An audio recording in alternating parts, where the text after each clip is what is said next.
standing by.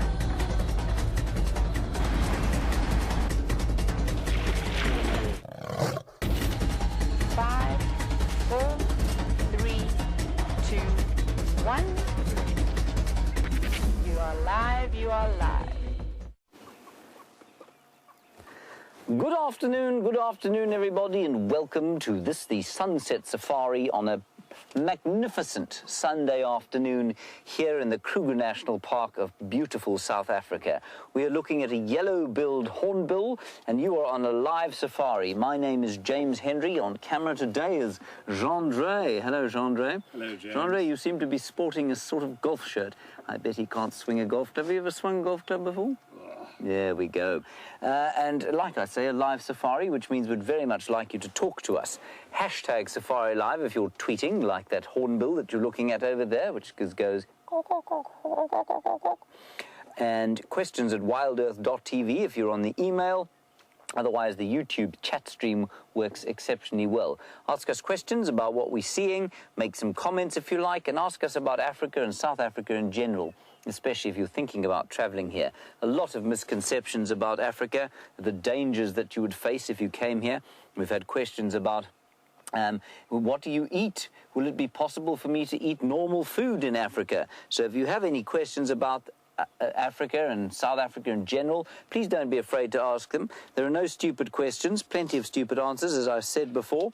And so just fire away with those. In the final control this afternoon, we have Geraldine Kent. She is being ably assisted by Louise Pavid. And then on the other vehicle, the inimitable and highly enthusiastic Brent Leo Smith is heading off to the eastern side of the reserve, and I'll let him tell you what he's going to do. Our plan today, now that this hornbill has ceased eating the termite alates that were coming out of this mound, is to go up north towards the Sydney's Dam, which is on the border, our northern border, because we saw a leopard there when we were on foot today. We were doing a tracking evaluation, which was marvellous fun, and we saw a leopard on foot there. A leopard, I'm not sure who she was, and so let's go and see if we can't pick her up and find her and identify her. That's the general plan. You're most welcome. It's good to have you along on what, like I say, is a magnificent Sunday afternoon. 30 degrees, 85 degrees Fahrenheit.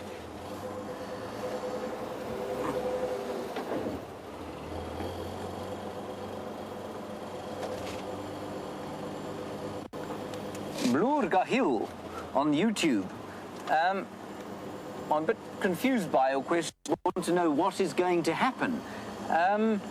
I don't know what's going to happen, and that's the beauty of what we do out here, is that anything could appear from anywhere. We are in an 8 million hectare or 8 million acre wildlife area. We're only allowed to traverse about 1,500 hectares or 4,000 on the western fringes of it. But this enormous wilderness area goes from South Africa east into Mozambique and north into Zimbabwe. It's an enormous area. Home as they please, and so we might see some lions around the corner, we might see some elephants, we might pop by the leopard today, and so anything at all could happen while we're out here. Sometimes nothing happens, which makes for a slightly awkward experience, but that's okay. And like I say, it's such a lovely afternoon simply because it's not too hot, it's very pleasantly warm. The moisture that came out of the sky has blessed us with a green sheen over the vegetation. Above us, a couple of floaty, relaxing Sunday afternoon clouds float, and so it's got a wonderful feeling about it. I'm feeling very unrushed by life at the moment, and I think that's a good place from which to start a safari. There's a... there.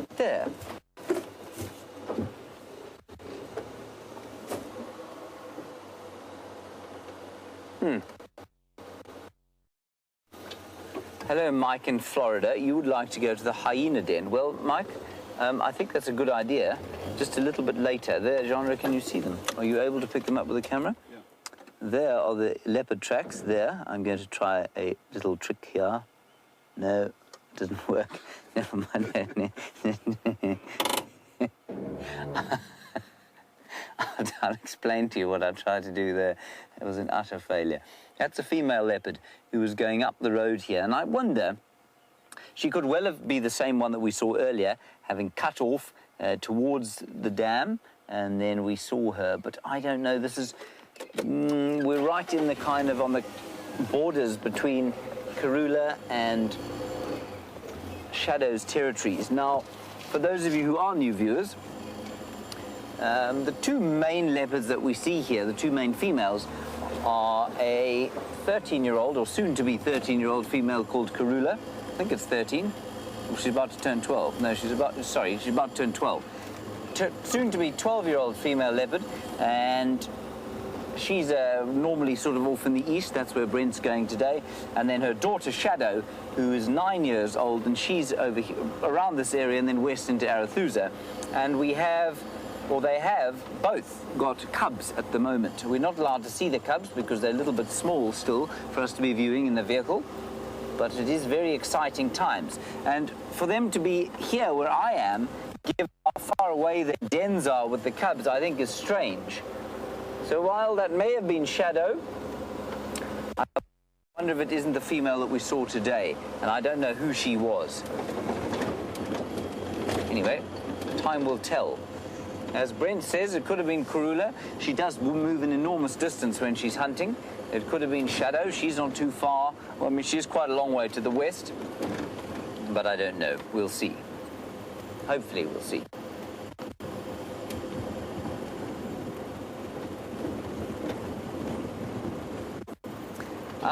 Now Indiana Jane, before we came live, we were watching that hornbill feed, and you want to know what its preferred food is.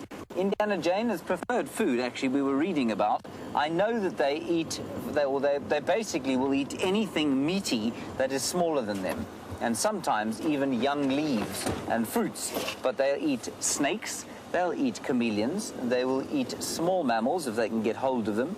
They will eat termites, they'll eat spiders, they'll eat ants, and they'll eat fruits and a few young leaves as well. So that's what they eat, a very Catholic diet. But while those termite alates are coming out, remember the ground is now soft, and so the termites are releasing those royal flying termites into the air. And while that's happening, the hornbills will take advantage because they're extremely good sources of protein and fat, which are both wonderfully, both often quite short around here. And so they'll take advantage, lots of animals will be taking advantage of the termites, even though they wouldn't necessarily normally eat them. Now, I think what we're going to do is go up this way, because when we saw the leopard, she was just down that road there, and then she came off basically to the west and north towards the water. So we'll see you at the water, and while we get there, let's go across to Brent Leo Smith and see what he's doing. He'll keep you updated, and I'll see you just now. Good afternoon and welcome to this spectacularly beautiful late summer's evening here in Juma Private Game Reserve. My name is Brent Leo Smith. I have Vim on camera with me today, and we've just seen something I know a lot of you ask about, and we didn't want to go any closer in case we chase them away. I wonder who can guess what we've seen, and it's something I think I've only managed to put on camera once since I've been at SafariLIVE. So let's see if we can catch up with this mysterious and elusive animal. Vilda, you ready for quick camera work? We're going to have to be quite fast. They don't like to hang around. Really hoping they haven't gone too far. I don't think so.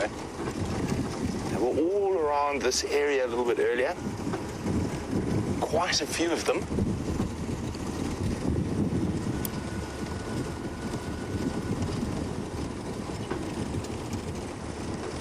I'm guessing they're probably just around this bend.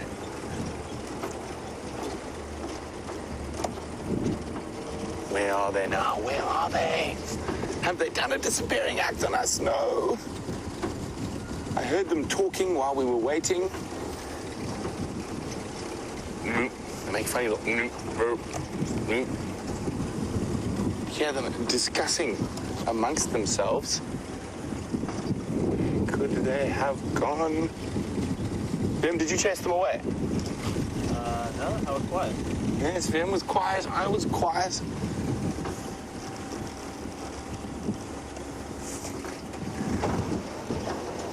tracks are still on the road. That's a good sign.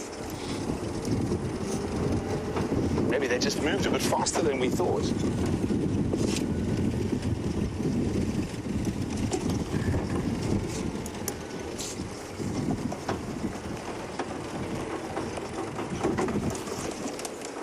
There's one there, then. I think it's one. Was that a termite mound? Is that a termite mound? It's a termite mound.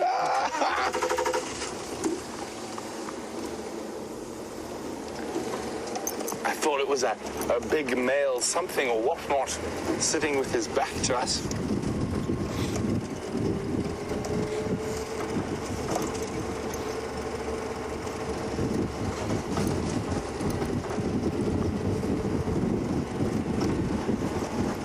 Oh, no tracks. Maybe they went down towards the Mawati. We're just going to check this open area and then we're going to head back and carry on in search of these mystery beasties.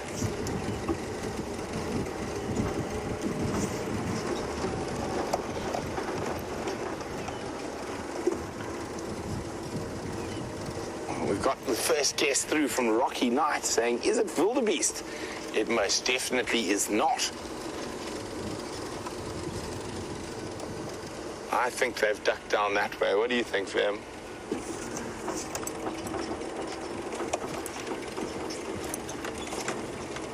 Well, we seem to have a telepath out there in the audience who's guessed it spot on correctly. There's a big troop of baboons we saw from a distance, and they didn't look very relaxed, so we stayed away till we were live to see if we could find them. Oh, excuse me. So lost tracks there. We're heading down there, so a big troop of Chakma baboons. The last baboon I saw was being eaten by a leopard. Hello, no, I can't think of it.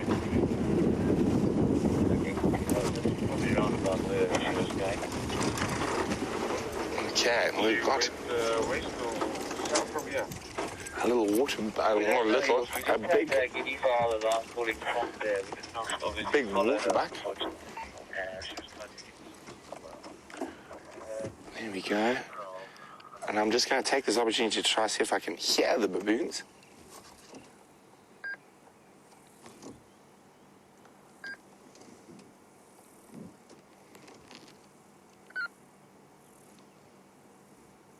Amazing. There must have been 20 or 30 of them and they've just vanished. Let's check down towards the Mawati Creek bed. Have a look here. Never in my days did I think I would be actively tracking baboons.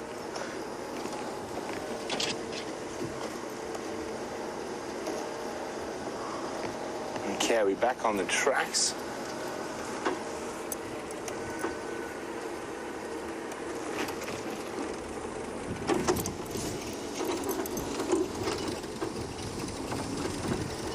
Ooh. What was that?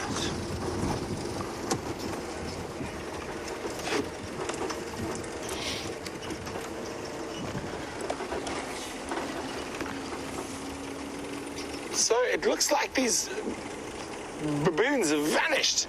I'm going to do another bigger loop around, see if we might pick them up. But while we do that, we are also checking around where we lost Karula to see if she maybe popped up on the road. And we know we've got a really good alarm system somewhere in this area, because if those baboons see Karula, we'll get to hear that wonderful bark of theirs. And they definitely speak to each other. And one will go, leopard! The other one will go, where? There, leopard! But it doesn't quite sound like that. It sounds more like, wow, wow, wow, wow. No baboon tracks coming down this far. And Simon in Tsitsikamma on the east coast of South Africa. Hi, Simon. Simon says it's very strange that the baboons are so scarce here. They have forests around there. Sorry, the spider web that was getting in my... So, Simon, we will get back to discussing why there are not so many baboons, but before we do that, James has got a new addition to the Juma family. Look, everyone, it's a little water buck. I know you've just had one with Brent, but possibly not one this tiny. It looks like I've always been struck by how donkey-like the little ones look. So sweet. I think that cannot be more than maybe a week old. Maybe 2. Isn't it delightful? And it is so small. I'm just trying to give you an idea of the height. I mean, she probably stands about 4 feet at the shoulder, and he probably stands about maybe 1.5 feet at the shoulder, maybe 2 feet, 2 feet at the shoulder. So he's tiny, tiny. I say he simply because it's too awkward to say it. Could easily be a little female. Very upright head. Yeah, it's very good posture. Looks like it could be a ballet dancing waterbuck, that one. It's like Jamie. Very nice gait. Perhaps a dressage waterbuck. We've come to Sydney's dam now, everybody, and just behind us is the dam, or behind where you are looking is the dam, and we're just trying to find... Sorry, the radio is going ballistic now in my hand. Just quickly listening to it. Yeah, good afternoon, Andrew. Sorry, let me just turn it down. It's now becoming too busy. And we didn't find any tracks of the leopard, and so I think we'll just continue around here. We'll have a quick squiz and then see what else we can find. The block in which these waterbuck are and into which the leopard went, of course, is very, very thick indeed. And so we're not going to just kind of drive in there. And she was quite nervous. Oh?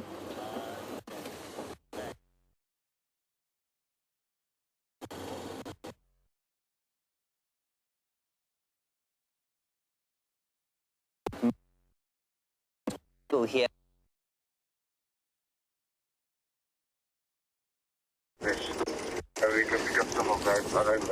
Welcome back. We haven't managed to relocate on those baboons yet, and apologies for James's gremlins. Let me just turn that down.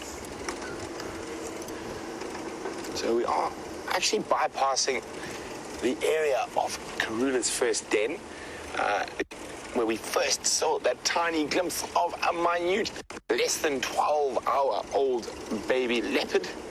That was just down here. And she is...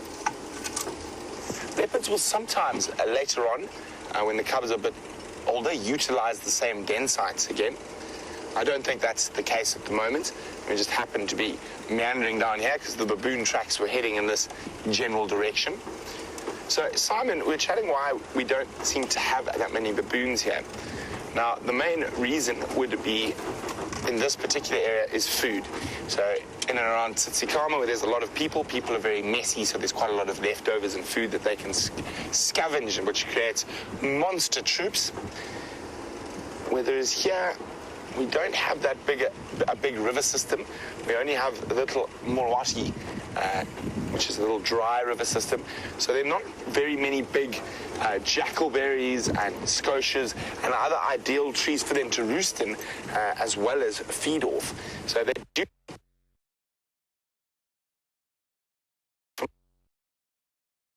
You might see more of them as they have to go further and further in search of food. There's that. He's right in that thicket. You got him there, Vam? No, he's just through there.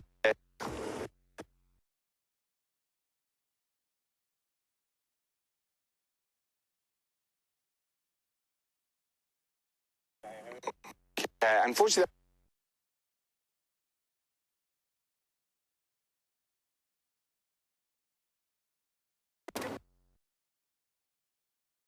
so I think we're both in slight areas. Anyway, we've moved away from the awkward area, I hope, and we've come down a road called Sandy Patch, which is named for the sandy patch that is around us, a sodic area, soil full of sodium ions, which makes them very rich grasses, very good for grazing, not so. I'm going to park of a tree that likes to grow sodic area. This one doesn't appear to have any fruits on it at all. It must be a male tree.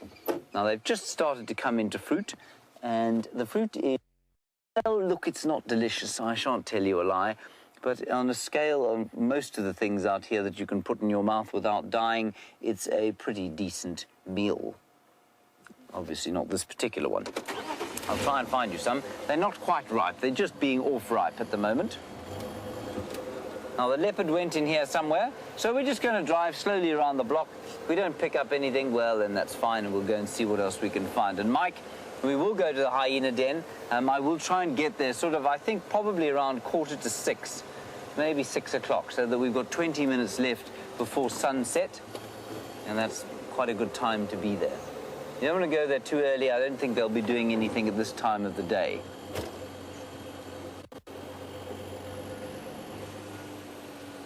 So we'll keep looking out for tracks. And I had an amazing experience this morning.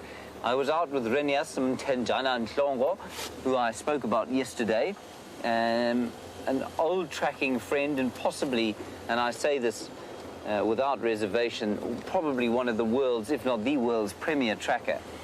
And he took me tracking some lions today, and we walked all through this area, and he was, it was just unbelievable. I could see them when they were on the road in some wet soil, then I could see whether they out little spots where the lions were. This is horrendous.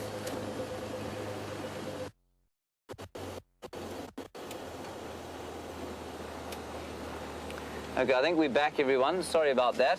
So this is round about where the leopard was last seen, or last heard. We last heard some guinea fowl alarm calling around here, so I'm just going to have a quick squiz through here. I might have a little troll in there on foot at some stage. Renius took me tracking, and he was a magician. It was unbelievable to watch the way he was able to see tracks in ground that, I mean, I just couldn't see what he was looking at. And as soon as we came across some soft ground, sure enough, there they were. And he'd keep going, and the speed with which he saw the tracks was phenomenal. And I'd forgotten. It's been a long time since I've worked with a really good tracker. And it is just a skill that takes decades and decades to try and hone and master. And of course, their skills are becoming less and less, I guess, appreciated and less needed in the days of radio collaring and telemetry and that sort of thing. But quite apart from the sort of biological necessity of having it, it's there's definitely a spiritual element to it where the connection to the wilderness is through tracking becomes that much deeper. And so I think it still has an extremely important role to play in our human relationship with the earth. And he told me about a trip to the United States that they did, and they went, I think they were somewhere around Yellowstone National Park with a tracking group, and the guy said to him, well, you know, I've been tracking bears for 15 years and I've never seen one on foot before. So Renius said, well, show me a track. So they showed him a track of this thing, and Renius wandered up and down a bit, and he said, okay, I'll find it for you. And in 4 hours, he trailed this thing, he followed it, track for track, he followed it up into the mountains, and they found it eating berries out of a tree. And there were 3 or 4 of the crew that they were with were in tears. They couldn't believe that somebody was able to do this, and that they had been trying for 15 years to try and find bears on foot. They'd obviously seen them, but they'd never tracked them on foot before. And here was this African from rural Gazankulu, round right where we are now. He lives just outside the gate here. And he went and he tracked a bear in 4 hours. Most wonderful experience for everybody concerned. Right, let's go back to Brent. I'm just going to spend a little bit of time on foot in this block and see if I can't find the leopard. And then we're going to leave the area and see what else we can see. See you just now. Oh no, we're not going back to Brent. Wendy is black screen. There is a bird.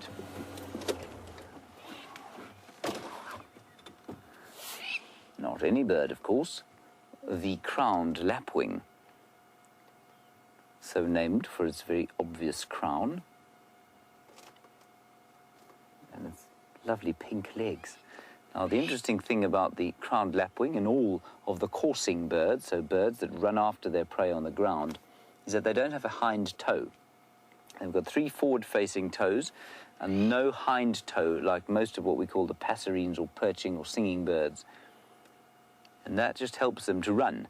It means they can run much faster and unhindered without the hind toe.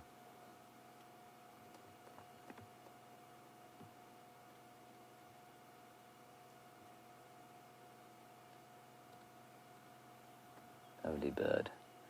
And they're what a wonderful Afrikaans name, which is like so many of the kind of local names out here. It's onomatopoeic, so it's named for the call that the bird makes. And you heard it there saying, "Kivit, kivit," something like that. And that's what the Afrikaans word is for that bird, a kivit.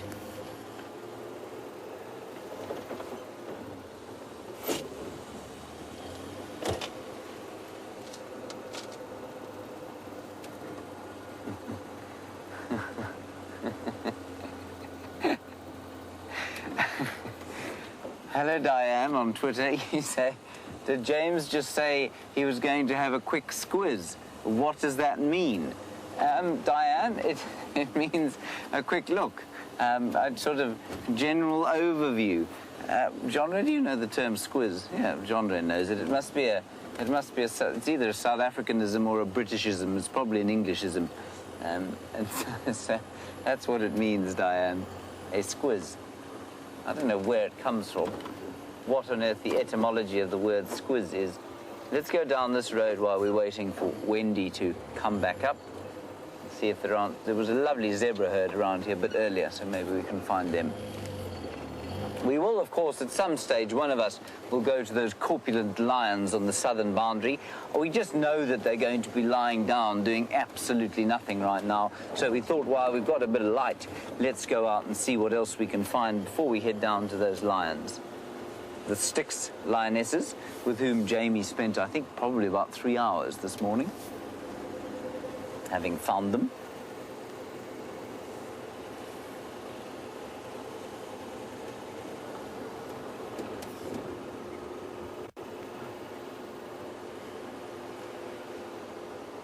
Hello, Eric Moore. I might have to hand your question across to one of our other viewers. You want to know how the Styx Pride got its name? Well, I mean, from the Styx River, but the Styx River, of course, doesn't occur here. It occurs in the afterlife. And why they are called the Styx Pride, I'm not sure. But it's after the Styx River. And maybe the... I don't know, Eric. I'm not sure why they're called the Styx Pride. It's quite a nice name, though. Styx Pride. Very kind of mysterious. But they're an old pride. Very old pride. I mean, they've been around for at least 10 or 15 years, and obviously not the same as they are now. Their membership has changed substantially, as has the Nkuhuma Prides, of course, which started off as 22 lions in the Manyeleti. And it'll go back up to those numbers, and then very seldom will a pride completely disappear. That will be very unusual. But it does happen from time to time. Not a lot of animals out here today, are there, Gendre? No.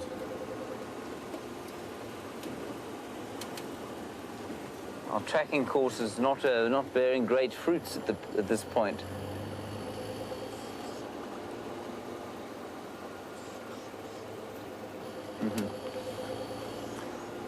Hello, Simon on Twitter. You want to know if we could perhaps do a vlog with Renius at some stage? Yes, I believe we probably could do a vlog with Renius at some stage. He's not here now, but he may well come back at some stage. There was a squirrel there, and like all of the other animals out here, it is hiding from us now. Beastly rodent. There are also some dwarf mongoose, which I can hear alarming. They're so far away. There are, of course, going to now be lots of lovely wild flowers. Now, I know Brent is very good with his wild flowers, but there have been a couple already as a result of the rain that have burst out of the ground. Very excited to finally have some moisture. And you'll find that a lot of the annual flowers will grow extremely quickly. As soon as conditions are favorable, and while there's still some day length and some heat, they will leap out of the ground, produce more seeds, and then disappear back into the ground. And that is the way of things with an annual. Really profound amount of activity out here this afternoon. Like I say, about 30 degrees Celsius, 85 Fahrenheit, so not very hot. Very pleasant. And there's something quite interesting. Sorry, Jean-Ralph, I've parked you on a slope there. That wasn't very nice of me at all. Stand by, everyone. I just want to get out and show you something.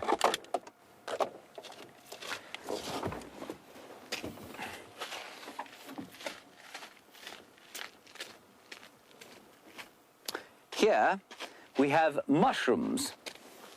I'm going to pick a few because they're going to be run over anyway. You can't see them. I'm bringing them to you, Jean-Ralph.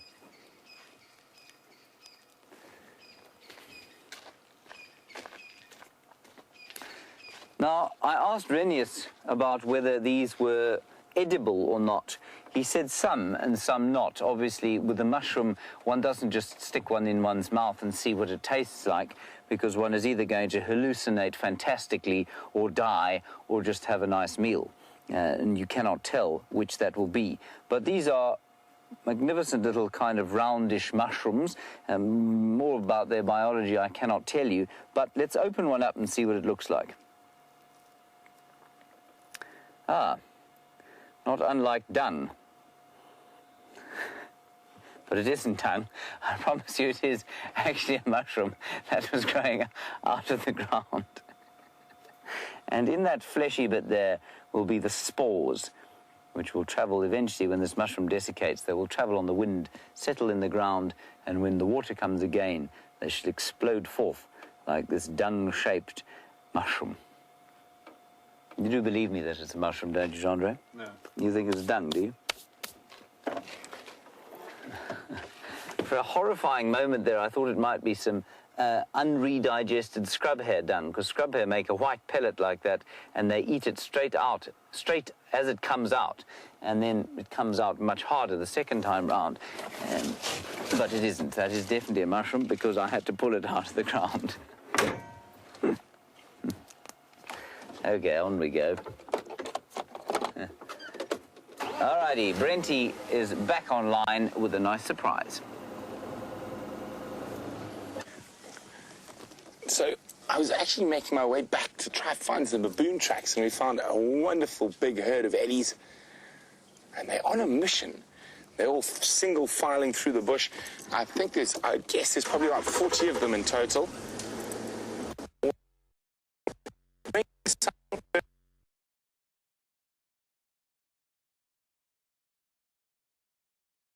Because that could be spectacular, splashing, throwing mud all over the place.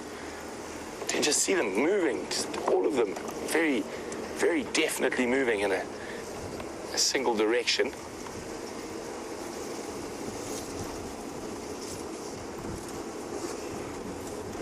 Any more coming from that side? There are still some more laggers, but we're going to try to get ahead of the main bunch.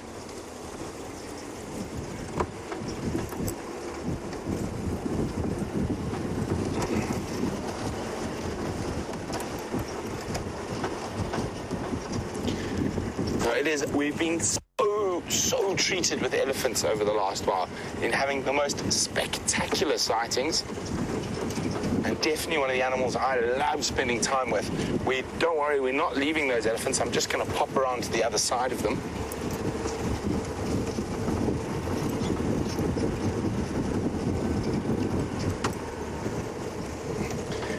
The one thing about having lots and lots of elephants is you have lots of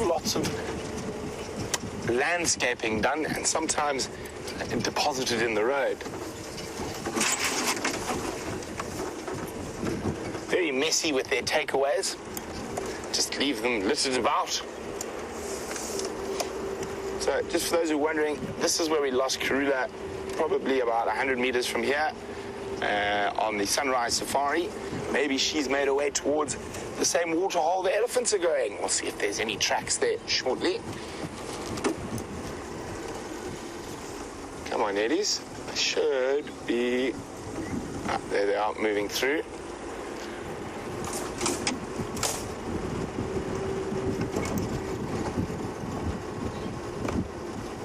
Let's see if we can pick the line correctly where they're going to pop out.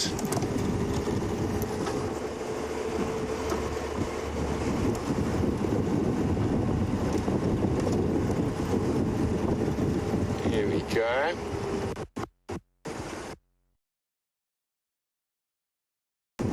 Okay, I think this is the spot. What do you think, Jim? Yeah, let's go. I can just see one through the bush over there. The others are still moving. Oh, what's it? Oh, it's chased the duiker. Oh, I got very excited for a second. I thought the elephants might have done our leopard tracking for us. That does happen from time to time.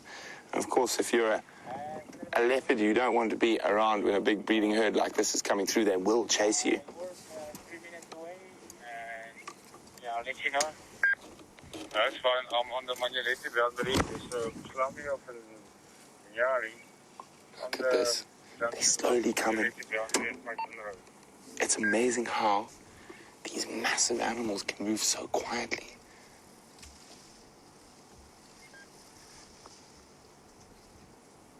Having a snack while on the move. Just see the tree shaking vigorously there in the background.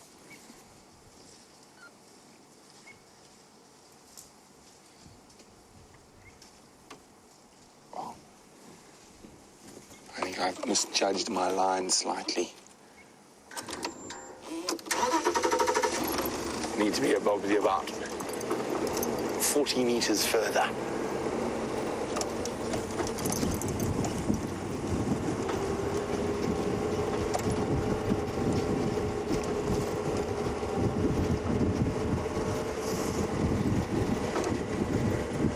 There we go. This is going to be beautiful.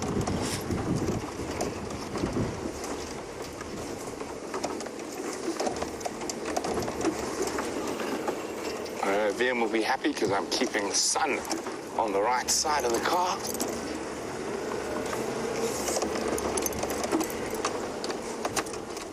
There they come. Look at that in a big straight line.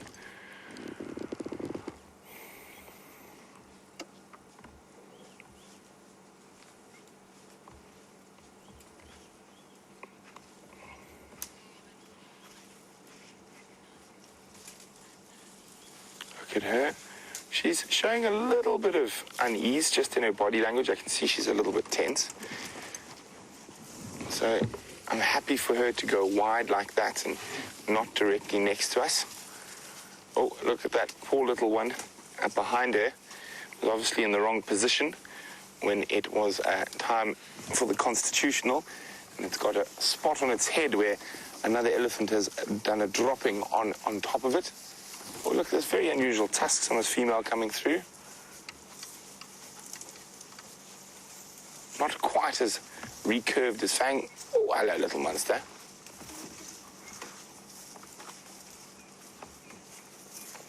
They are heading straight towards that mud wallow. Hot day. Been feeding and moving around. Probably really looking forward to getting involved in that mud.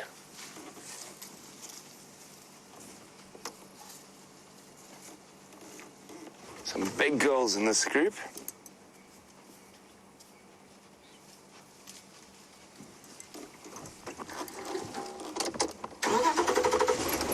Wasn't that amazing? So now they were coming in that straight line. And when elephants want to go somewhere with purpose, they really do.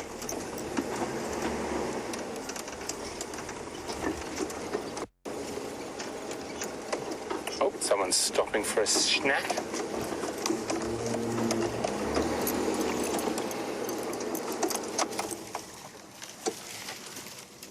See, one of the really amazing things about elephants, they'll remove all that moribund and dead vegetation to get to the nice green grass that's coming through from underneath. Listen to that. Having a chat.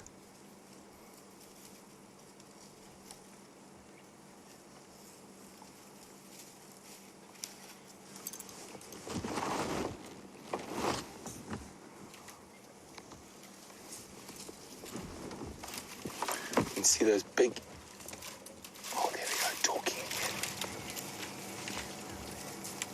You can see those wonderful big ears, hard at work, cooling down the elephant's body. Well, there's even more elephants coming in behind. Lots and lots of babies.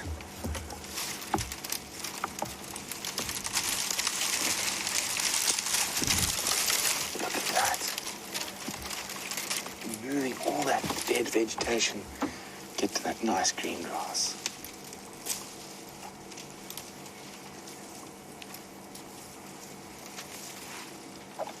Yum, yum.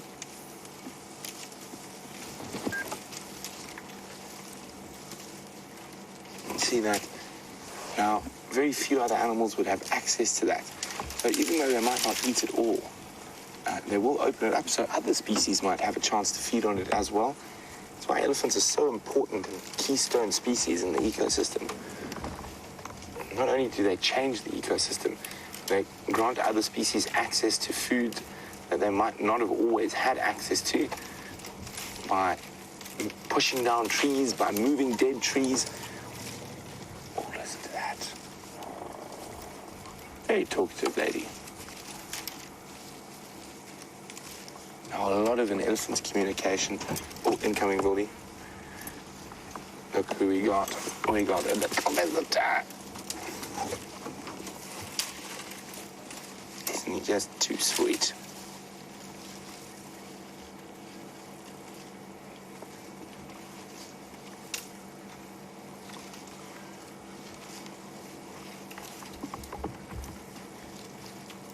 So Marlo is wondering whether the elephant that kept visiting Jamie and my backyard has been seen again since the rain. He hasn't. He's made himself quite scarce since then. And obviously there's enough food outside of our backyard, so no need to come and destroy any more of our swimming pool deck. But it was quite a thing to wake up in the morning and have an elephant outside your window. I quite liked it. The swimming pool deck didn't. Look at her go. I'm just going to try and move a little bit so we can see a bit more of what she's up to.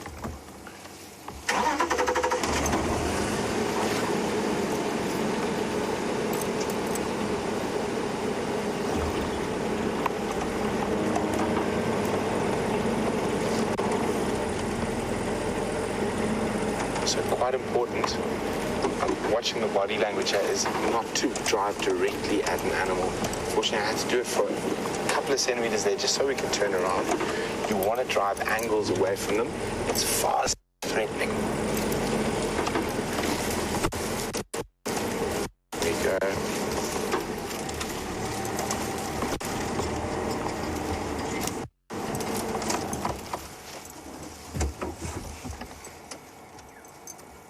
Hello, little monster. Yes. Oh, very cute. And this is the female with the short trunk. I didn't even recognize her. I'm not sure if it's the same one or maybe even a different one. It's a different one.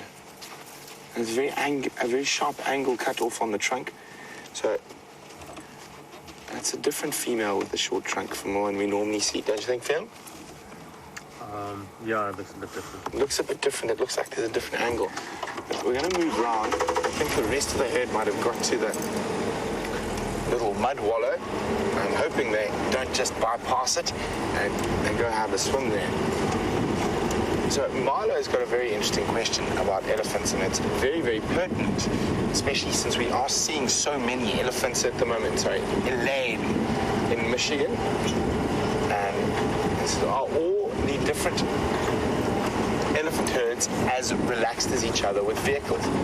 And Elaine, most definitely not. Especially now, we're getting a lot of elephants that are coming through from Western Kruger where there are no tourist roads, so they're not used to vehicles.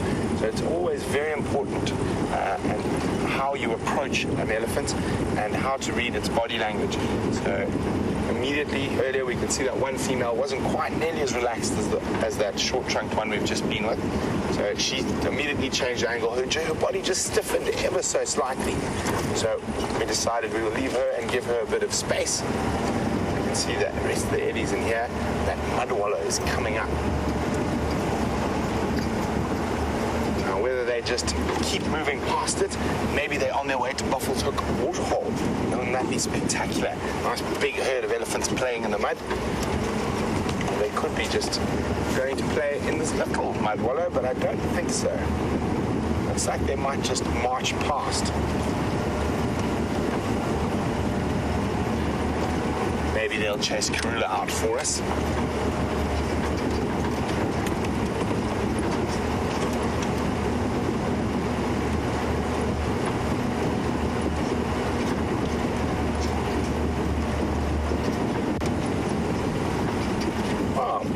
Elephants might not be enjoying this particular mud wallow at the moment, but someone else is.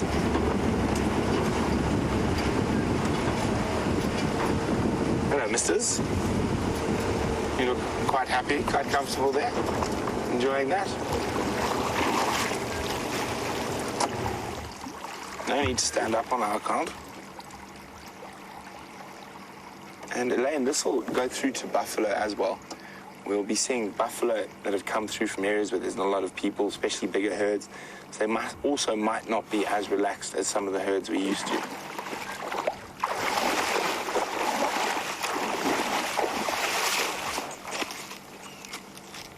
Hello, big boy.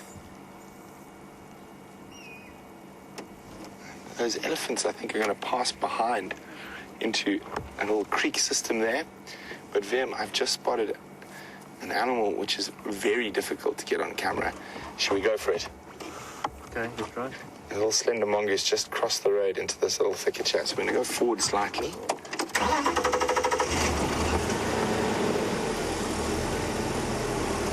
Forgive me if I'm not looking, I'm just trying to make sure we don't miss when he scuttles.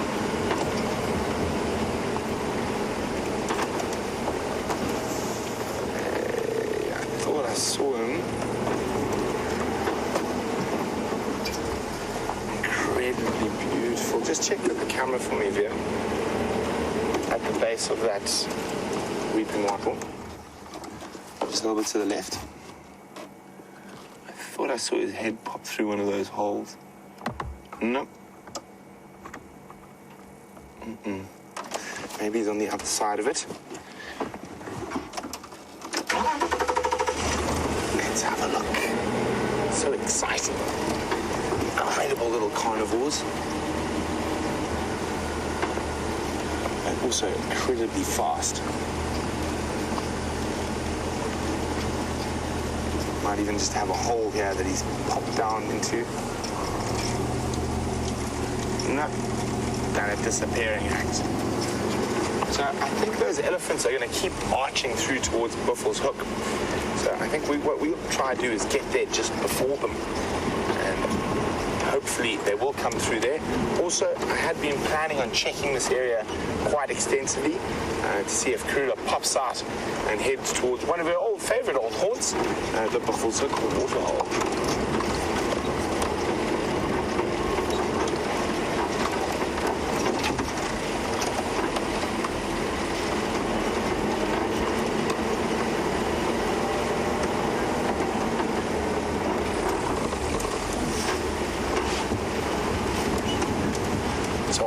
make our way towards Buffalo's Hook waterhole. Hopefully we'll arrive in good time to catch the eddies there. Let's go see what Commander Bond is up to.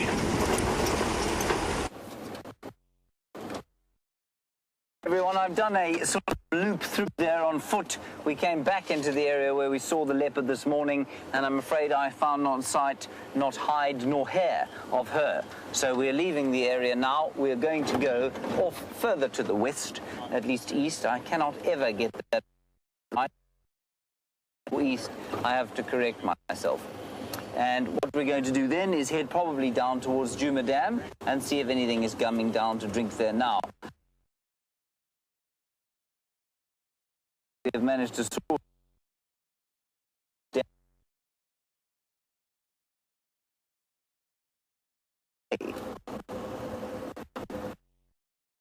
on out here at this stage. So here come the ellies, but we're going to keep ahead of them. Oh no, those ellies look wet, like they found some mud to play with in the drainage line. I actually think this is a different herd of ellies to the one we were following.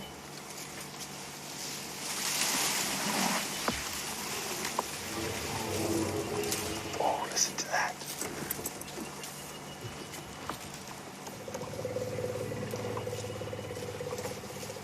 Oh, isn't that amazing?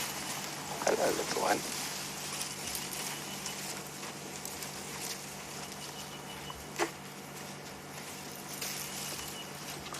They still are also heading in the general direction of Buffalo's Hook, so we're going to do the same.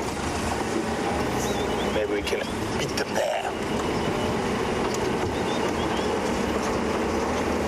So, it's very, very incredibly fast Karula this morning on the other side of this little creek. Can't call it a dry creek because obviously there's some pools that the elephants managed to find in it.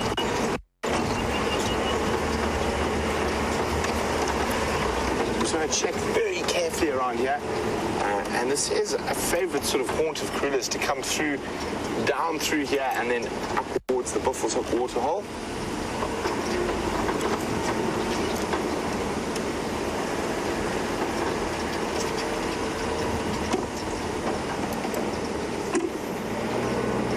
Just going to check something very carefully.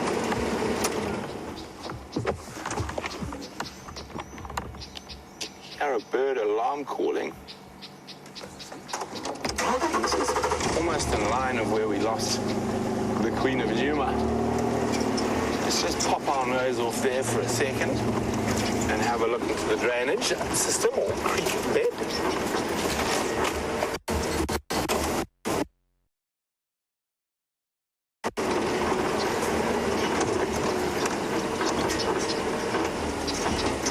See the bird that's alarm calling. You can see it there, Vim. Where are we living? Okay, there's a little crombeck. That's not the one. Okay, go onto that bush. Go right. We'll go for the little crombeck first. Go, keep going. Oh, there he goes. Okay. Now go to the left. And straight into that same bush again. A little bit to the right. Oh, he's flown away now as well.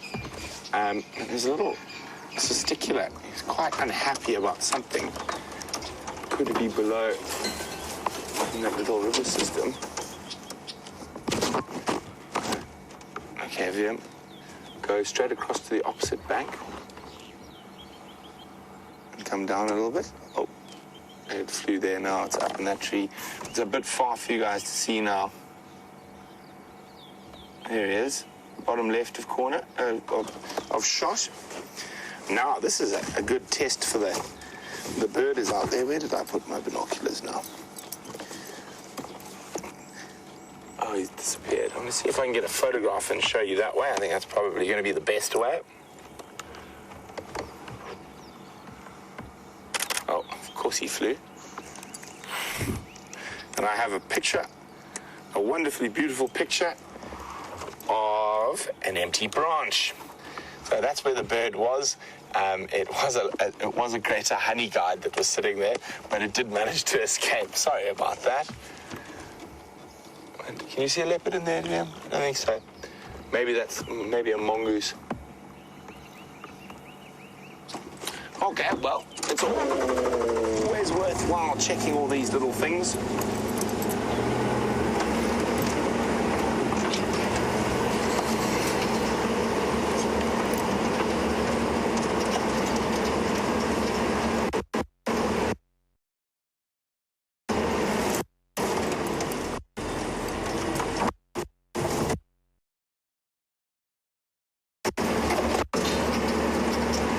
Okay.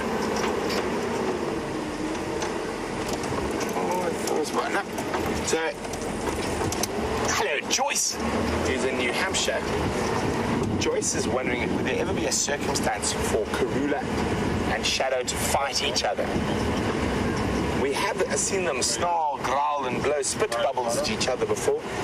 I think it would have to be a very, very unusual circumstance for that to happen, but by no means impossible. If Shadow really started putting pressure on Karula's territory or vice versa, there is a possibility that they would fight, but unlikely. So we're going to speed up a little bit and try and get around to the Buffalo's Hook waterhole before those eddies.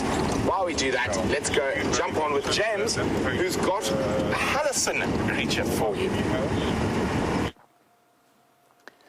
Now, we are not moving at the moment, so with any luck, we will be perfectly within signal range. There is a stunning woodland kingfisher, and they've stopped their singing. Not completely, but they've definitely become slightly more silent, I think, as they plan to go ahead, at least to go off back overseas, back sort of north into equatorial Africa. And what is so lovely about this little scene, if Jean-Andre zooms out slightly, is that he's sitting above a perfectly crystal clear pool that is obviously welled from a small drainage line, and it's kind of collected here on the roadside.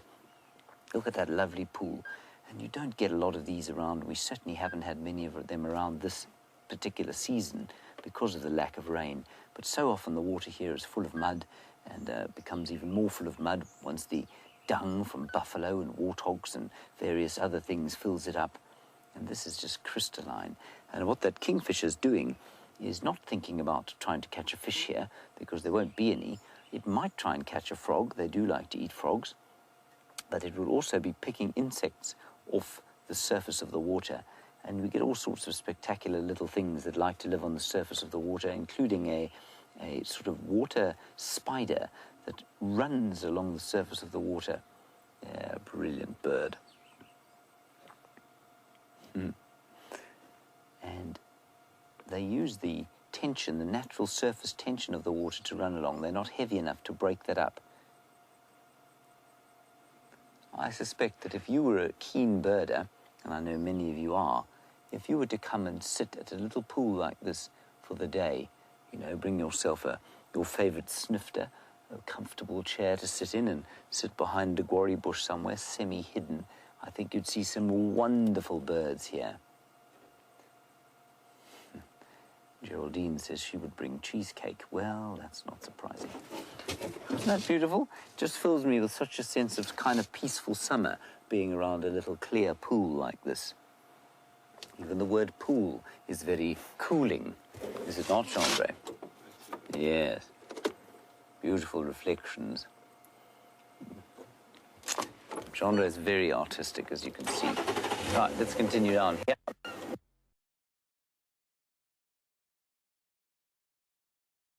Fairly soon, like I say. I think many of the birds are going to think about heading north, and of course they're immensely long journeys that many of them make. A lot of the birds from here, of course, won't be making particularly arduous sea crossings, but once those that are going to Europe, and that is not one of them, that will stop at the sort of base of the Sahara, the woodland kingfisher will stop. Many of them will then make the traverse over the Sahara and then over the Mediterranean. And often that is a contiguous flight. And it can take some birds more than 40 hours of continuous flight in the air to make it all the way into Europe. Now that is astonishing. 40 hours of flying. These are not soaring birds, so they will be flapping birds that will have to go 40 hours without any rest at all, which I just think is amazing. So the whole concept of migration and the whole theme of how migration happens, how birds orientate and navigate, I think is a source of still enormous mystery. Well, just listen to that. I don't know if you can get them. There we go. Isn't that beautiful? Just listen to this.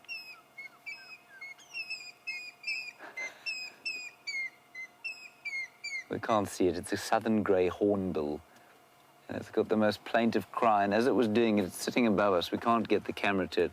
As it was calling, it was sticking its beak in the air and flapping its wings like this in this sort of abject, terrible sadness. And it's wonderful to watch them call.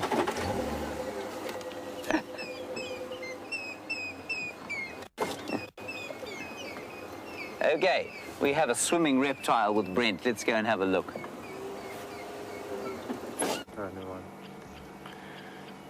Look at that, guys. That is definitely not something you see every day. A leopard tortoise trying to be a terrapin. And he's gone right in there to cool off and have a drink. And he almost seems to be putting his whole head under the water when he drinks. He's gone, instead of just drinking on the edge, he's decided, no, if a terrapin can do it, so can I. I think it might be quite funny if he steps into a hole just like that. Oh, his head's just above the water. I think it's time to return to dry land, my friend. Oh.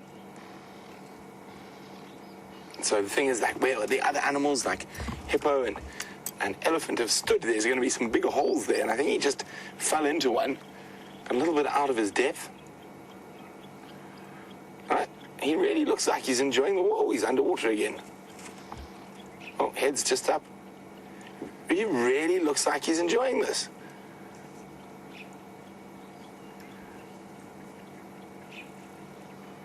I think you're going the wrong way. And there is a possibility you might get well out of his depth and step in a big elephant hole. But he should have some buoyancy, so it's unlikely that he could drown, but not impossible.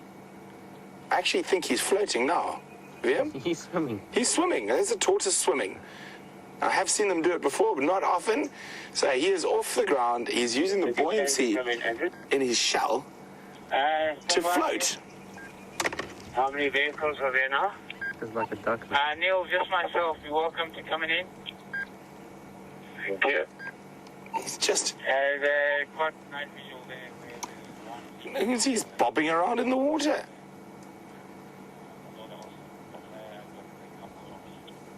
James and I did discuss having seen tortoise swim, but I don't think I've ever seen a tortoise go that far out into sort of a big body of water.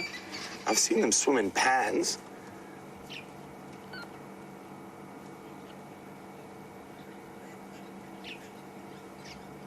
Definitely decided these terrapins must be onto something. Oh, paddle, paddle, paddle. He's shoreward bound again. Now look at that. Who would have thought tortoises were such good swimmers? He's not very far from the shore at the moment, maybe 1.5 meters. You can just see the shore in the bottom edge of screen.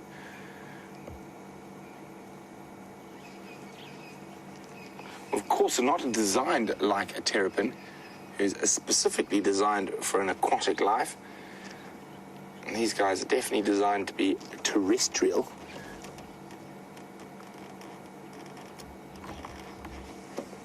And he just seems to be having a good old time.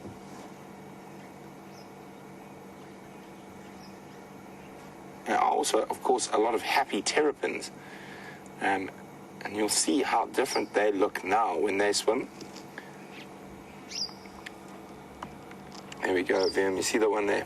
Oh, he just went under the water. Oh, there's another one. And you can see there, just a bit of the head popping out. Oh, sorry, Vim. The tortoise looks like he's going for shore. There we go. He's hit land.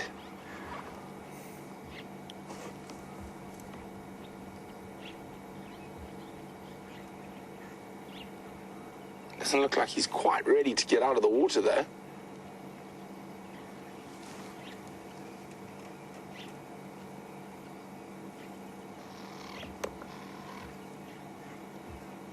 Oh.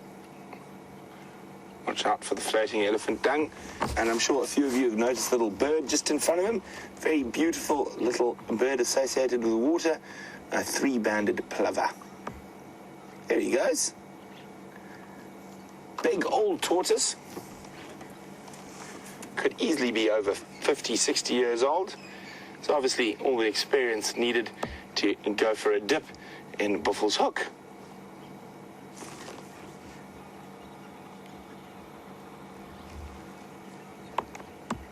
Isn't that incredible? That is absolutely amazing. And a really little interesting bit of information from Leopard. Leopard says the leopard tortoise is the only tortoise species in Africa that is able to swim. Isn't that amazing? And then another resident of the Buffel's Hook at the moment is a hippopotamus. I'm sure it could even be one of the ones that we've seen regularly in the pans when there was no other water about. And they will be very happy. I'm sure if it is one, he's very happy not to be stuck in that tiny festering cesspit of a pan.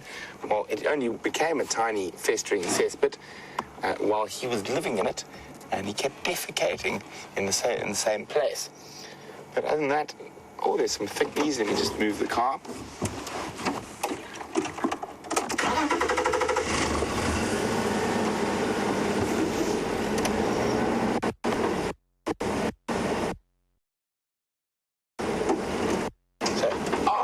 Wondering whether the terrapins would become irritated with the tortoise invader. I don't think so. I don't think he's going to, as you saw, we arrived when he was walking in and he didn't spend too much time. So I don't think they would have at all become too irritated with him. And there we go. For the birders out there, some water thickneys. Very happy to have water to stand around again. They've been standing around in the shade quite often.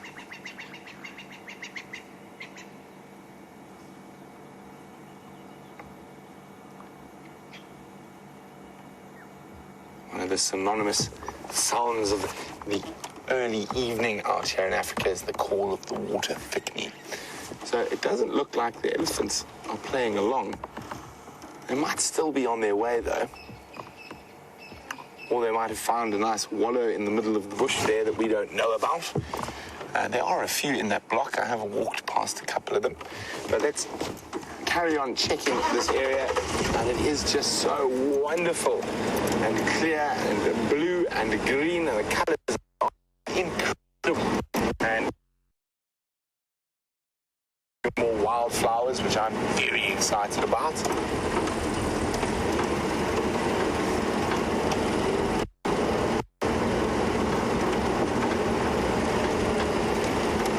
Just double checking that the queen didn't come for a meander down here.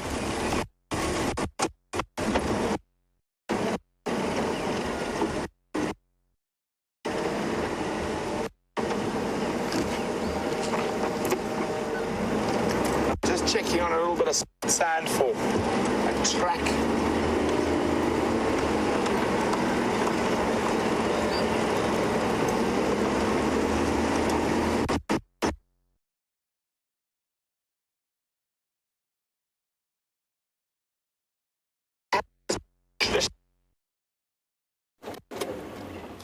Impala everywhere we look, a giant herd of them. I mean, giant is probably a slight hyperbole, but some beautiful impala here. And what I want you to do is just listen to them. Now, of course, they've stopped, but they were grunting at each other. The mothers talking to the lambs and the lambs talking back to their mums, from whom they will shortly be pretty much separated, of course, given the fact that they've all weaned now. And if that isn't one of the most elegant things you've ever seen, other than Gendre, perhaps, of course. Gendre is also very elegant.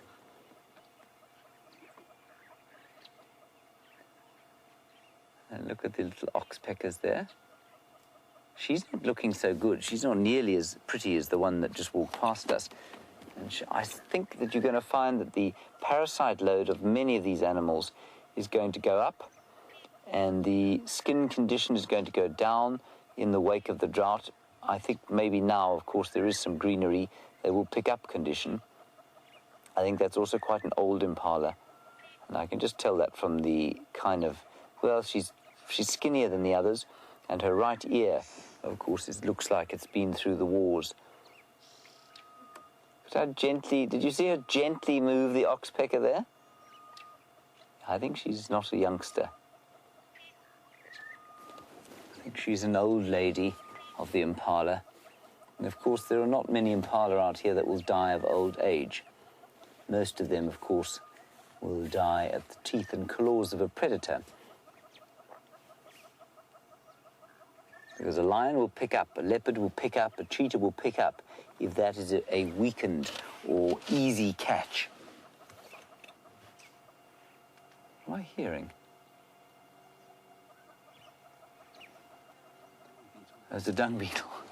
I thought it was, for a minute there, I thought it was Andrew Francis in his drone. But it's a dung beetle that's just landed. Let's have a look there. I'm going to get out and go. We're going to have a look.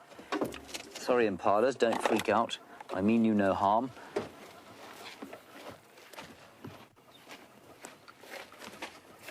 I just heard a bzzz.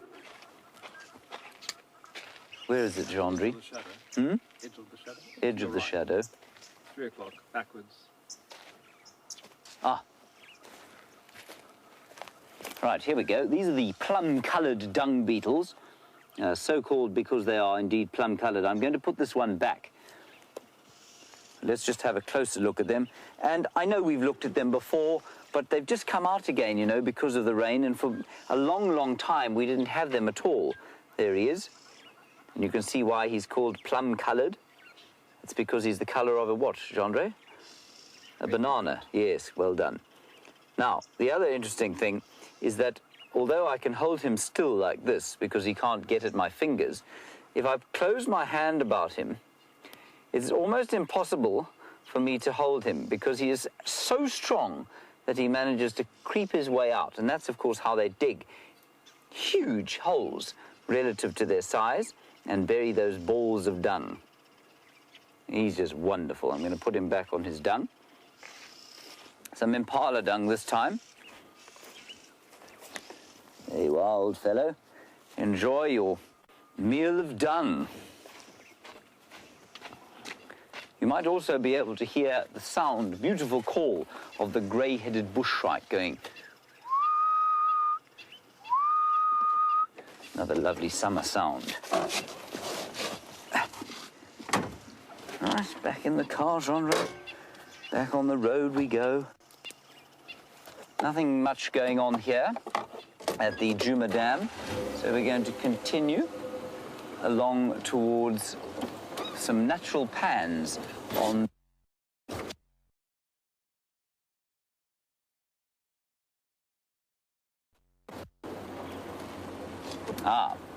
Now, Willie, you are in Texas, and you want to know about the black tuft that is on the back of the Impala's leg. Willie, that is called a fetlock gland. If you look at the bottom, everybody, at the bottom of the kind of ankle joint, it's not the ankle joint, but it's what looks like ankle, you'll see a black patch of fur, and underneath that is a gland called the fetlock gland. Pheromone that allows the impala to follow each other through thick bush. So they run away from something, they will often kick their back legs out and run. And that leaves a scent of pheromone that they're able to follow each other. So it just is a kind of security arrangement. That's the kind of accepted theory as to why they have them. I wonder if there isn't some other reason. Oh. There's something really interesting about this if we can get it. Just watch this hornbill. It was having a dust bath. That's not the only thing it will be doing. Let's just watch.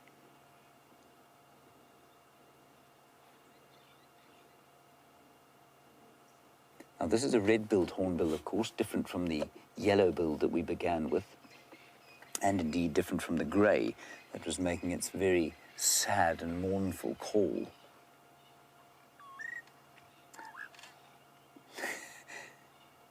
They are unbelievably fast and accurate with those beaks. It was just incredible to watch them before we came live.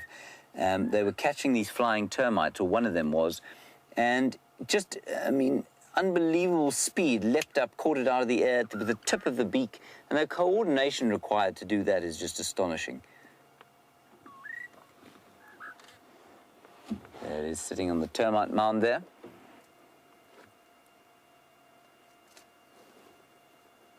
And as Jerry says, the coordination to follow them with the cameraman is also very impressive. Well done, Jean-Andre. That's 2 compliments you've had from Geraldine this evening.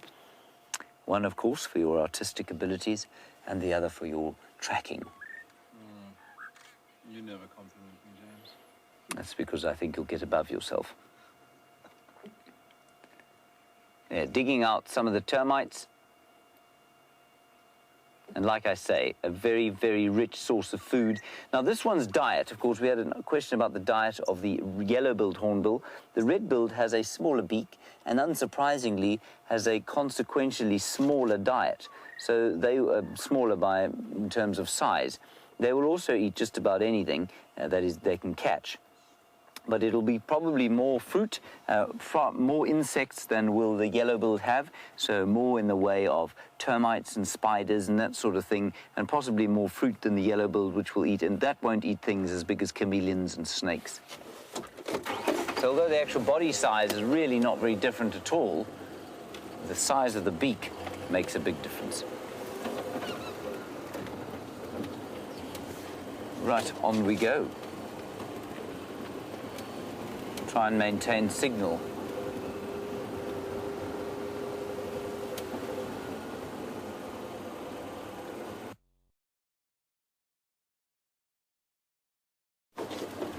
Hello, Simon, on Twitter. You say you're in Addo, which to those who are not from Park on the sort of on the East Cape coast, it does stretch to the coast, and beautiful part of the world. And you've got giant flightless dung beetles there. I have never seen a flightless dung beetle.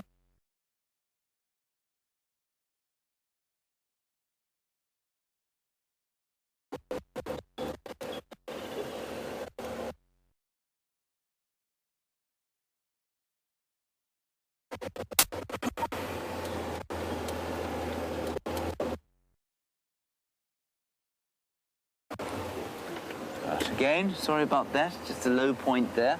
We're back up onto the high ground. So Simon, I've never seen a flight. They sound fascinating. Of course, there are up to 900 species of dung beetle worldwide, possibly even more than that, and so an intimidating amount. And I mean, if you look at this book that I have here, you can see the thickness of the book. And I mean, this book contains, it's a field guide to the insects of southern Africa, but it probably contains, at a sort of less than conservative estimate, about 5% of the country's insect life. So, I mean, when you talk about dung beetles, I mean, there are probably 4 or 5 pages dedicated to dung beetles, when you could have 2 or 3 volumes of the same size dedicated just to dung beetles.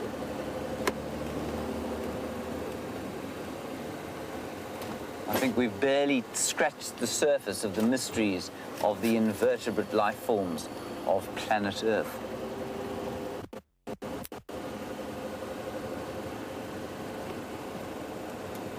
Again, great amount of mammals going on here. Now, what I do want to show you, if I can find some, there was a very strong smell in the air this morning, and I couldn't figure out where it came from until we went out again for our little tracking expedition with Renius.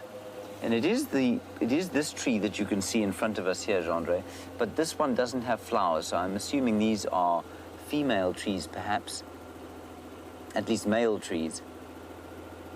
But they're very, very attractive kind of, almost sickly sweet smell.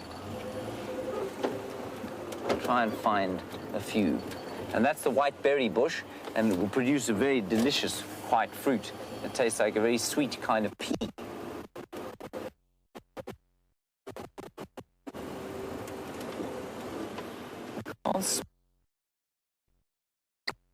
Purple flower, sort of greeny, yellowy, greeny white. If that makes any sense at all.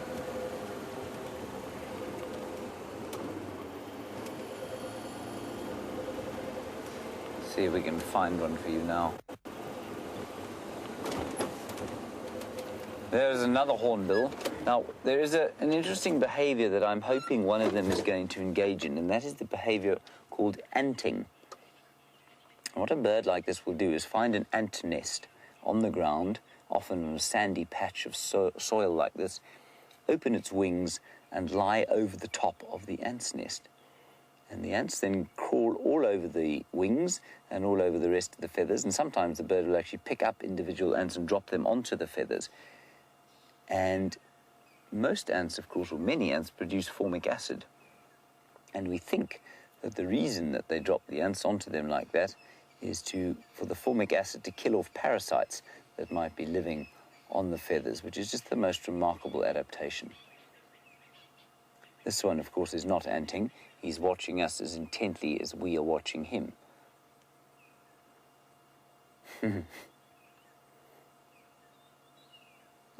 Off to the left-hand side, you can hear some magpie shrikes calling.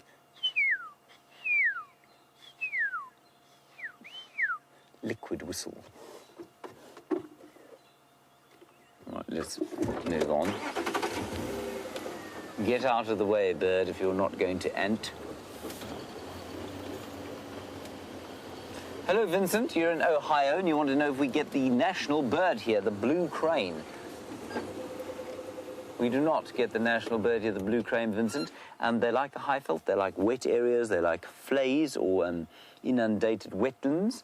And so that's where you'll find the blue crane, not down here in the dry, semi-arid low veld. Thank you, Vincent. You're obviously a bit of an ornithologist. There he is, sitting on a black monkey thorn, whose thorns don't appear to be piercing the bottom of his little passerine feet. Very nice. Well done, Andre. There's a nyala. There's a little family of nyalas. Of course, they don't live in families, but it looks like a family. There's a male, and behind him, very low down, you can just see a little bit there, is a baby lamb. And behind that, just you might just be able to see a bit of the chestnut pelage walking through the woodland there, a cow.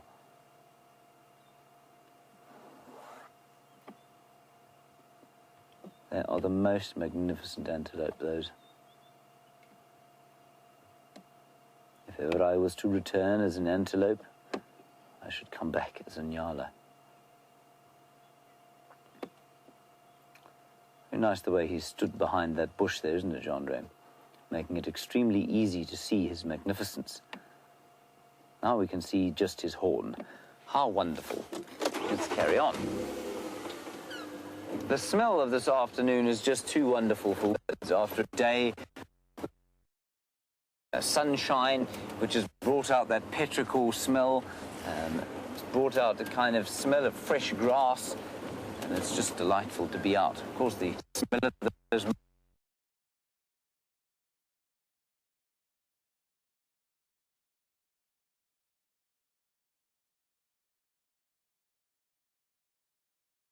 black screen, we are. Everyone? Not sure what's.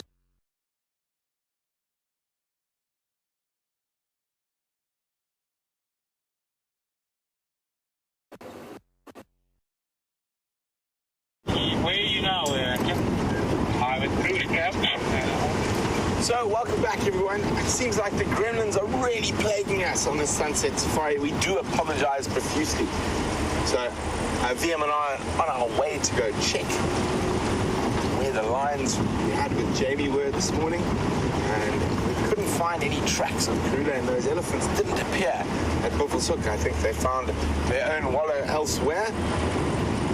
So we're not too far from where those lions are, and we're hoping that they've come across from the main road into Juma in search of a bit of shade.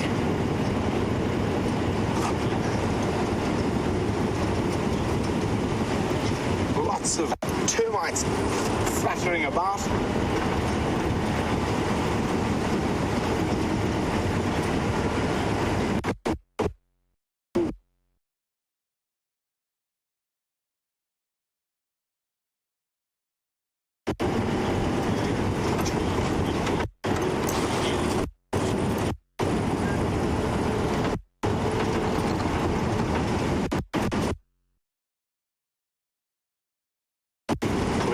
up to where the lions have been.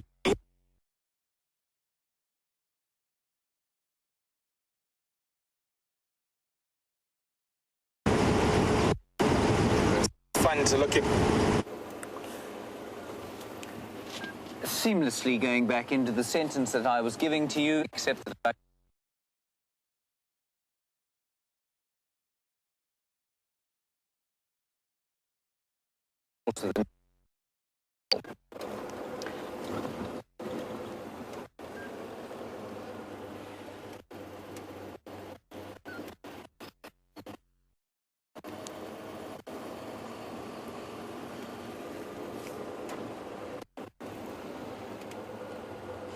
Okay, I think it's a little bit better now. Now, here are the natural pans I was talking about.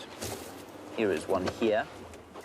And this one, of course, is much more typical color for the water that sits out here. It's a muddy kind of soup in which the terrapins are lurking, waiting for unsuspecting insects and even the odd bird that comes down to drink. And we might just be able to see a terrapin pop its head up. And the ripples that you can see are from terrapins.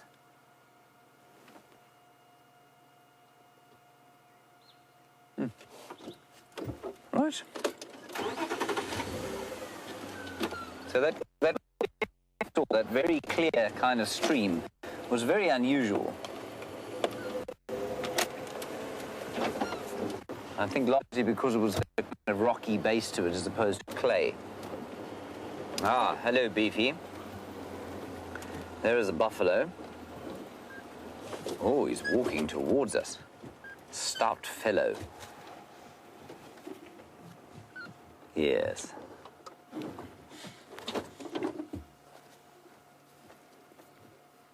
There's a buffalo bull, and he's been lying in one of these pans. Now, if you ever come down a road like this or through the bush and you are worried about animals and what you can see, local knowledge is always an important thing. And if you knew that there were pans here, this, of course, is the animal that you would be watching out for as you walk through the bush down here. They love on a warm day to be lying in and around the water. He's got very kind of low, drooping horns, which gives him the appearance of a judge, I feel. A particularly unimpressed judge. A judge that might send one to the gallows.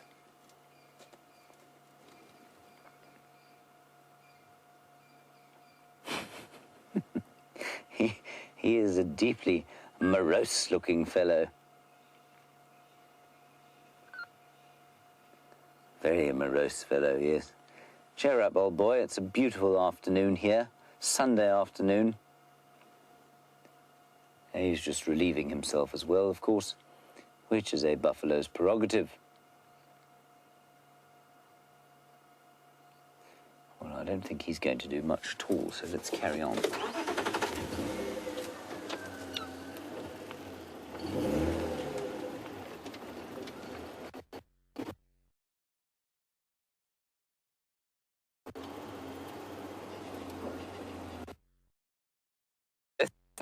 Let's go across to the buffalo's worst enemy.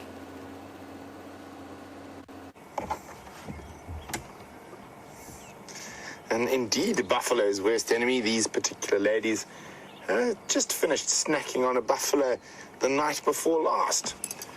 And here we go, the big Sticks girls, all looking very happy, healthy, and pregnant.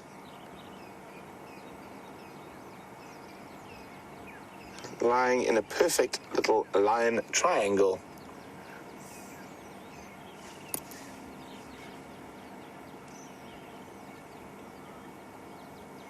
Doesn't look like they've done much today.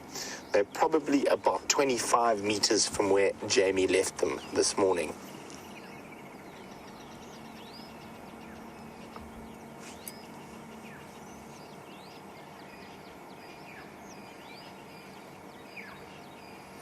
And for a lion on a nice hot day today, when you've got a full belly, what better to do than nap? You can see they're not breathing nearly as heavily as they were yesterday. Still some heavy breathing in this hot weather, but definitely far more deep and regular. And the temperature is dropping off quite nicely now.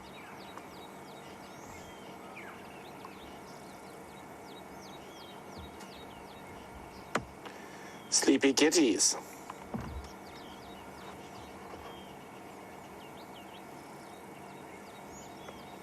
So it looks like there might be some, I was hoping we might hope that in the next little while they might move to have a drink. There's a little pan very close to here, just up over there. Just across over there, there's a pan. There might even be some water in this little creek bed that's right here. And I think I'm just going to try to drive around to the other side of them. It looks like there could be some nice some nice light on that other lion's face.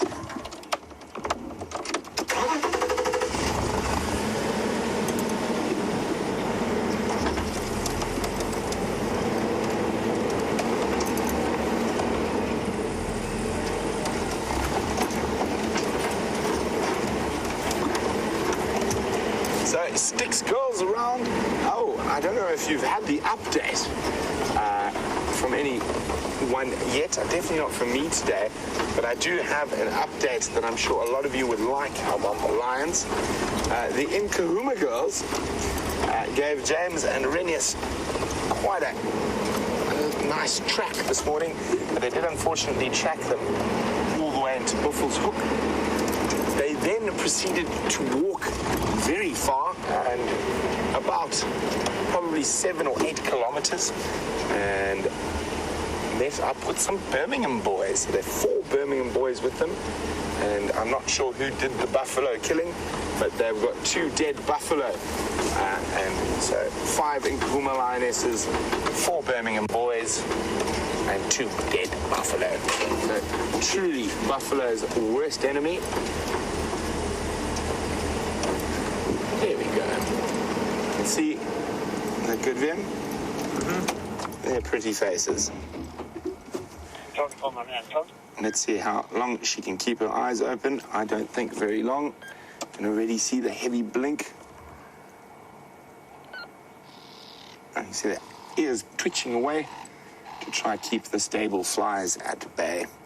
Stable fly, a very small, irritating insect if you're a lion. Oh, there we go. Go away, fly. It looks very similar to a housefly, except it's a carnivorous little guy. It likes to bite, particularly a lot of animals' ears, and it does feed off the blood.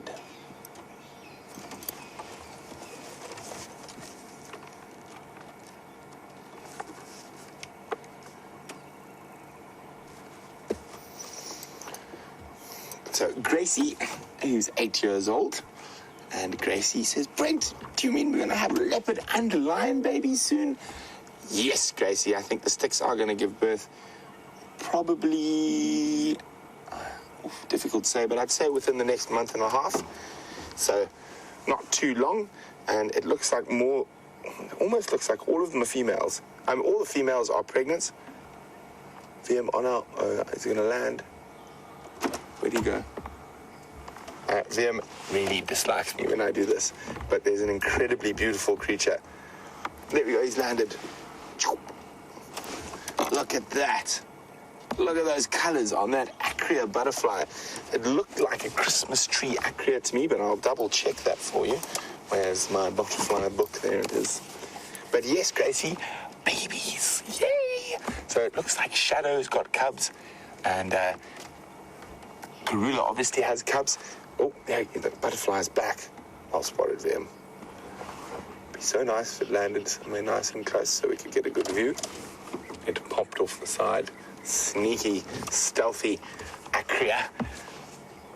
You can see the lions have taken great offense to the butterfly fluttering around.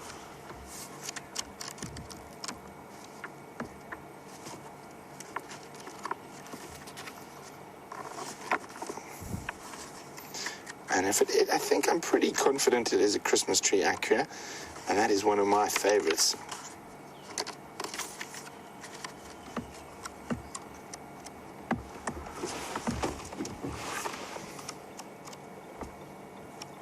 we go. Sorry, guys, I'm just trying to find the acria in the book.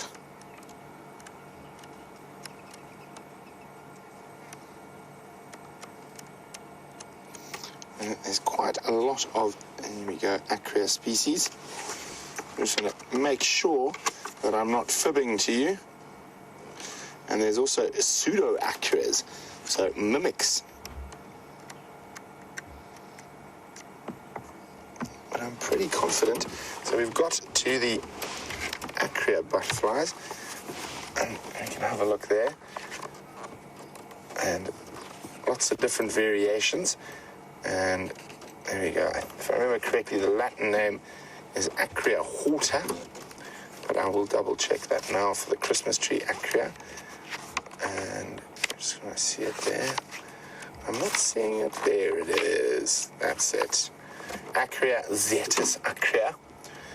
And I'm pretty sure that's the one we've just seen now. Let me check quickly on this. Yes.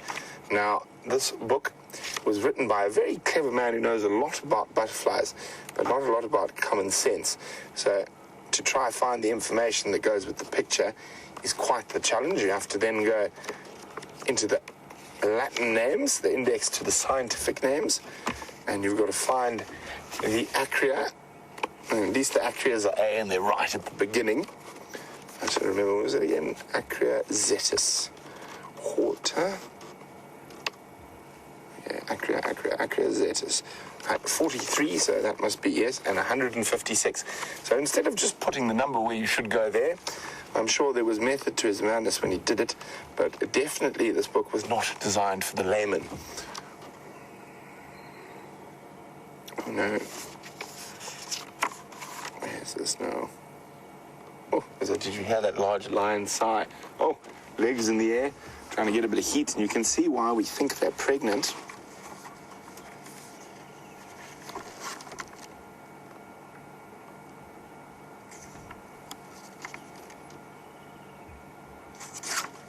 And you can see those engorged nipples.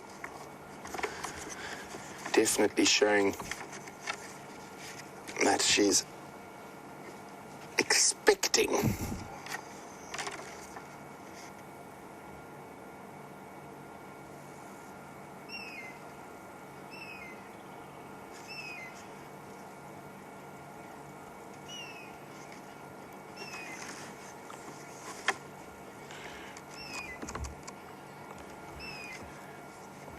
So Paula in Virginia is wondering if these lions are all pregnant together. Will they all den together? No, Paula, they'll den individually, and then only once the cubs are a little bit older will they introduce them to their siblings. Okay, give me 2 seconds to figure out this very complicated book, and I will be back with you. Anemosa. Acria anemosa.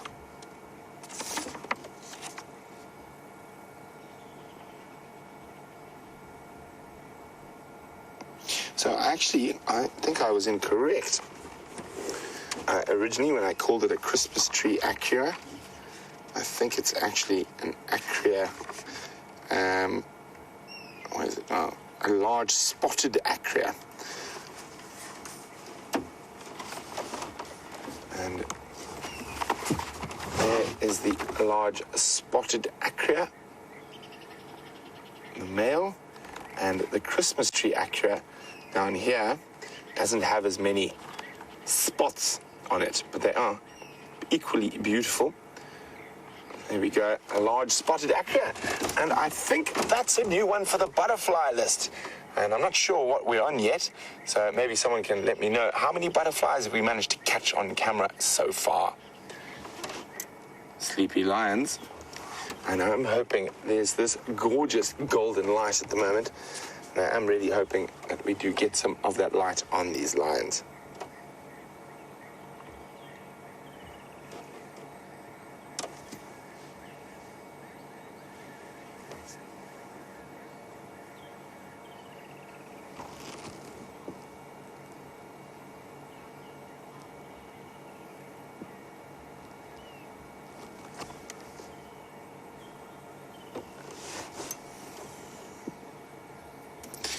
Joyce in Pennsylvania is wondering about the average litter size.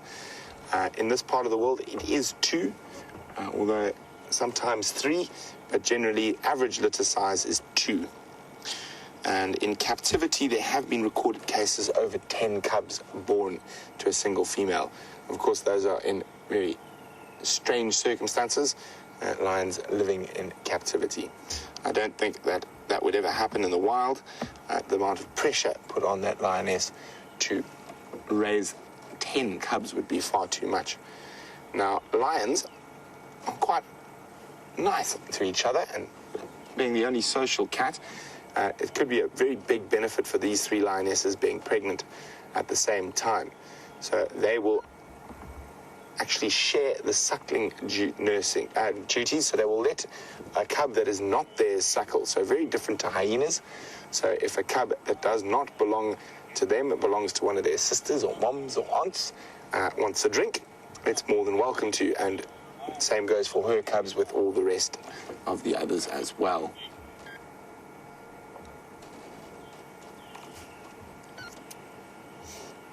Very sleepy kitties.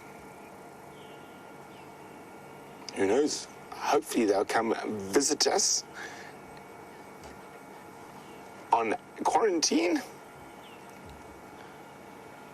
They haven't been down to quarantine for a while. It was just before Christmas where 2 of them made a visit and ate some baby wildebeest.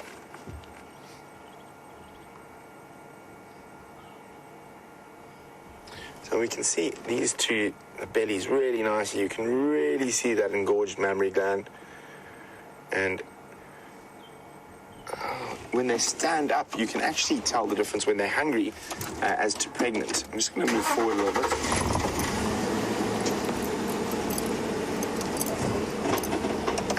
Change the view up slightly.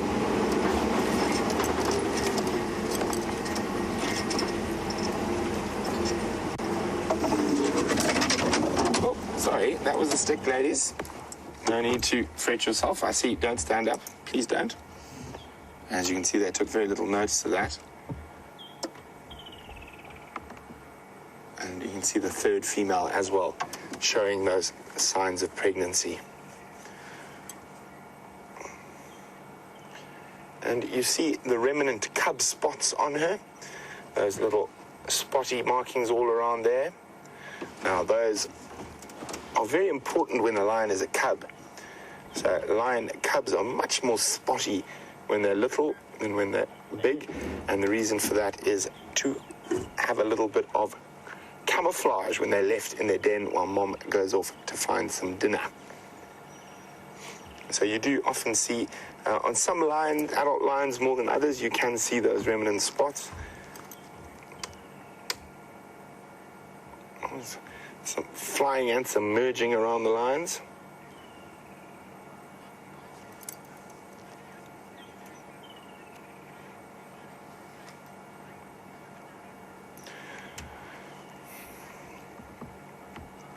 So we can see the 3 Styx girls here, and Keith in Long Island is wondering, are there more than just 3 lionesses in the Styx pride? Are they separated? Keith, traditionally, going back many years when I was in the southern Sabi Sands, there were quite a few more. At the moment, I've only ever seen 3. Miriam, have you ever seen any more than 3 Styx lionesses together? No. I might be wrong, but I think this is the only 3 lionesses remaining in the pride. I think 1 or 2 were killed by the Birminghams last year, if I remember correctly. So I think these are the only remaining Styx lionesses. How beautiful creatures, and in perfect condition at the moment.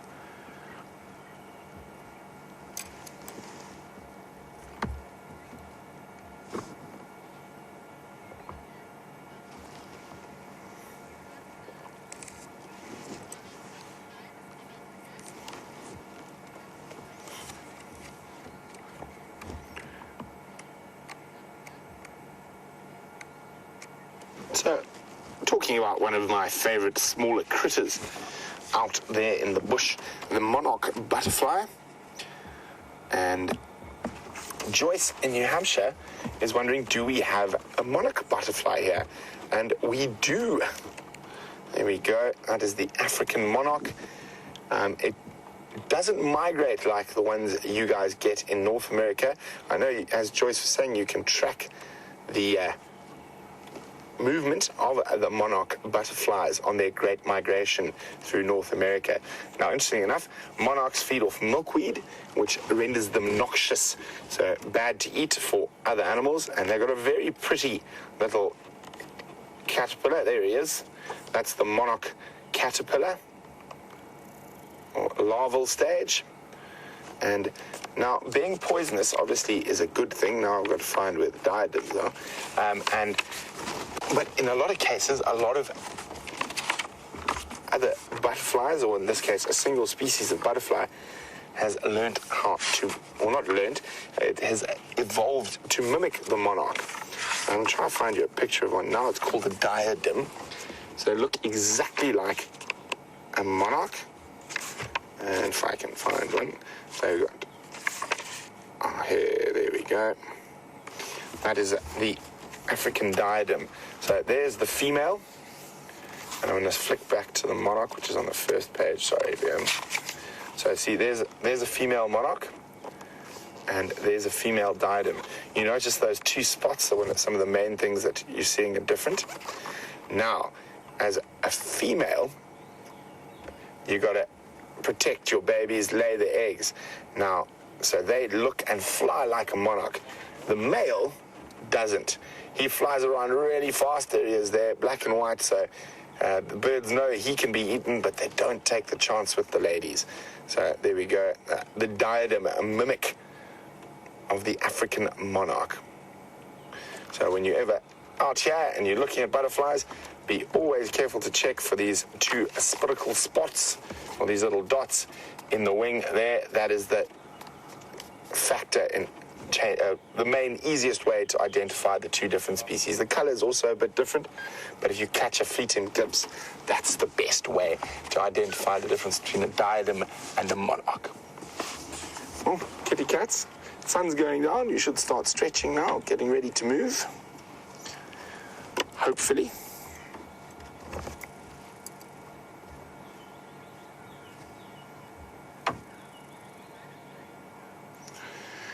So from a terrestrial predator to an avian predator, let's go see what James has got. Well, much more a scavenger than a predator, everybody. Although, yes, it will kill on its own. That is a batelier, a juvenile batelier eagle. The second one that we've seen recently is one was down by Treehouse Dam a few minutes ago, but of course we didn't have any signal there, so we couldn't show you that one.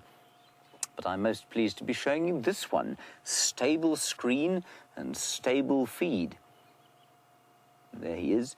Now you can identify him by the fact that he has, well, you probably can't see it there, but if you had very powerful binoculars like mine, you'd be able to see that his face is almost bare, and that face will turn red when he becomes an adult. Here comes a semi-adult. Up into the tree. You see him, Gendry? He's in the other tree to the left. You can just see him there. You'll see a flash of red on his face. There you go. There he is. You can just see his movement there. There we go. Now, it's not quite an adult, and I know that because as he flew in, I could see that his underside, and he is a he, is not quite pure white and black. So it's got a very distinct white and black stripe on the male adult, and that one's still a bit mottled. So we've interestingly got probably a 2 or 3 year old is the one on the left, right-hand side, and on the left, a nearly 7-year-old eagle. So let's say 6.5. Just one more molt to go before he becomes completely adult. Similar sized, but obviously the feathers are completely different. And that's quite interesting with birds. Often they grow very quickly, but their plumage takes a while to achieve adult plumage. So he's no smaller than an adult, but he's at least 4 or 5 years off being what we would call an adult. Very nice, Chandri. Let us press on. We're heading slowly towards the hyena den. The sun is starting to dip over the western horizon, bathing the Lowveld in glorious golden hues. That's Chandre's with coughing. He's got consumption. Bad luck, Chandre. You all right, are you?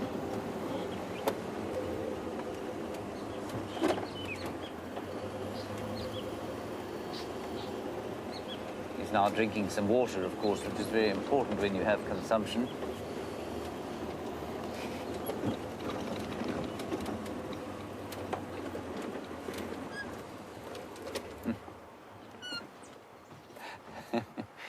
Gracie, I'm going to address your comment just now. I just saw a bird. There it is. Well done, Chandre. Any idea what he is? That is called a ground scraper thrush, everybody. Everyone together. 1, 2, 3. Ground scraper thrush. Not brush, Geraldine, thrush. And one of 2 thrush species that we get here. I just think these ones are rather lovely. They live on the ground and they've got spots on the front. And the reason he's turned his back to us, of course, is because he's much more obvious when he looks at us with his front. I think they normally live in pairs, so there should be another one around here somewhere. I'm not going to dally too much. I think let's move on towards the hyena den. Gracie, you say that I shouldn't come back as an antelope like the Nyala I said I wanted to come back as, because I might end up hanging in a tree being eaten by a cat. Yes, good point, Gracie. I shall rethink. If I had to come back as an antelope, then it would be a Nyala. But if I had to come back as an animal, I think I'd probably come back as an elephant. Because then no cat would ever be strong enough to pull me into a tree.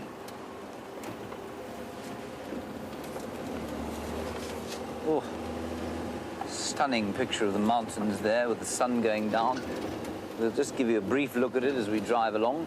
Do not become seasick, everybody.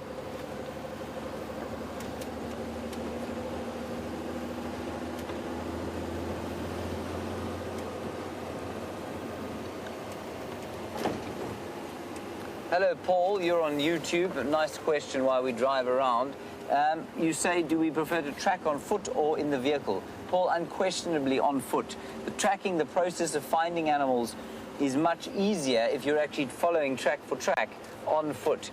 It's almost impossible in a vehicle because you, of course, I was just checking the crab's nest. That's where Pinchy Wyner lives. It's almost impossible to track in a vehicle because if, say, a leopard walked across here and into the block, then you wouldn't be able to follow its tracks in the car. You'd have to get off and follow them on foot. And of course, I mean, my skill levels as a tracker are, well, pathetic in comparison with someone like Renius's. And unless it's a very clear track of a large animal like a rhino or an elephant, it's actually very difficult for me to follow them, or buffalo. To follow a cat track in the conditions that we've got now, with moist ground that's gone all hard on top from the sun, is very difficult indeed. And you've truly got to have skills, the likes of which you cannot develop unless you do it every single day for years and years and years.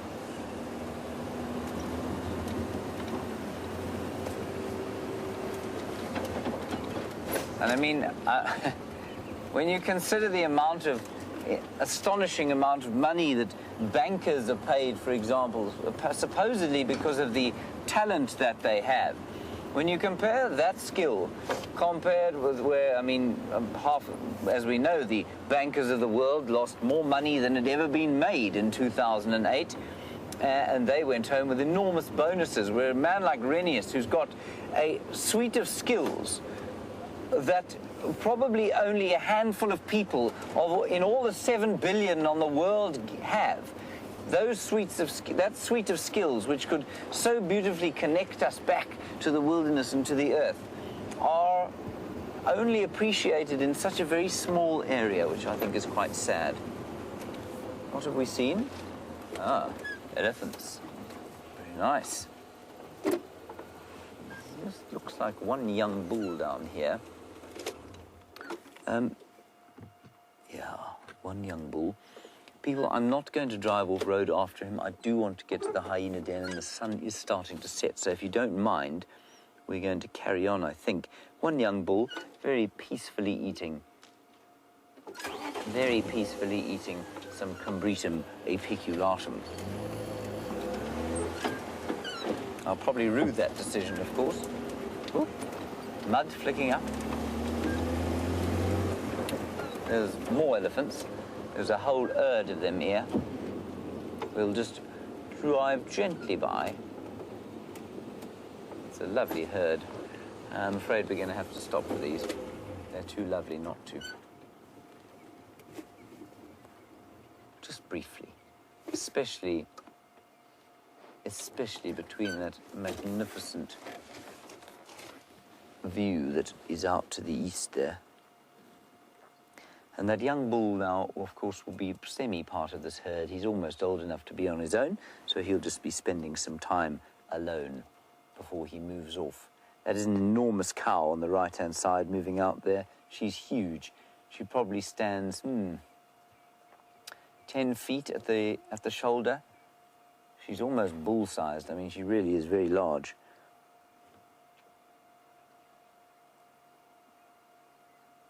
Isn't that an amazing view we just had of the last of the golden light bathing the Lowveld? And still, that is not a colour that should be for this time of the year. That should just be 1,000 different shades of green. There should be none of that brown dotted in amongst it as a result of the drought. Okay, beautiful elephants. Very peaceful Sunday elephants. Hyenas, here we come.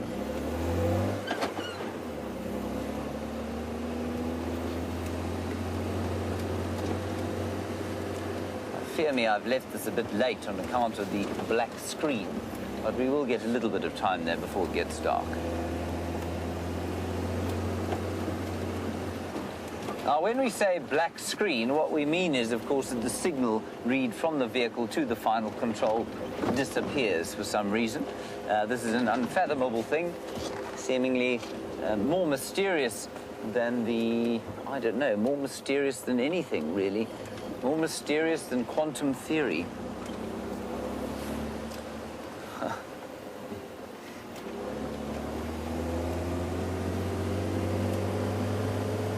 We'll drive a little bit faster. David and I had a wonderful run along this road in the middle of the day.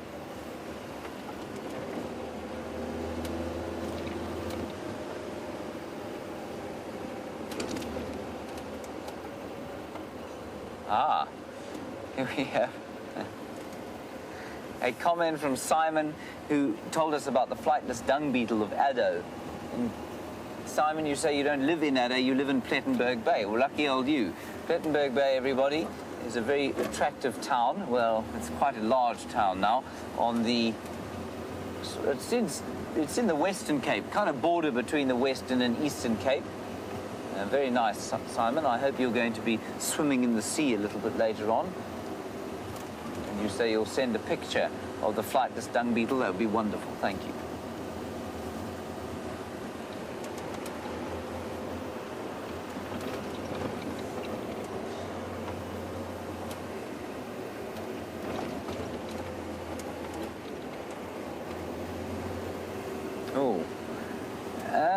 Kathy, this is a difficult one to answer. You're asking about dung beetles and what is the incubation period for a dung beetle and how many eggs will each dung beetle lay.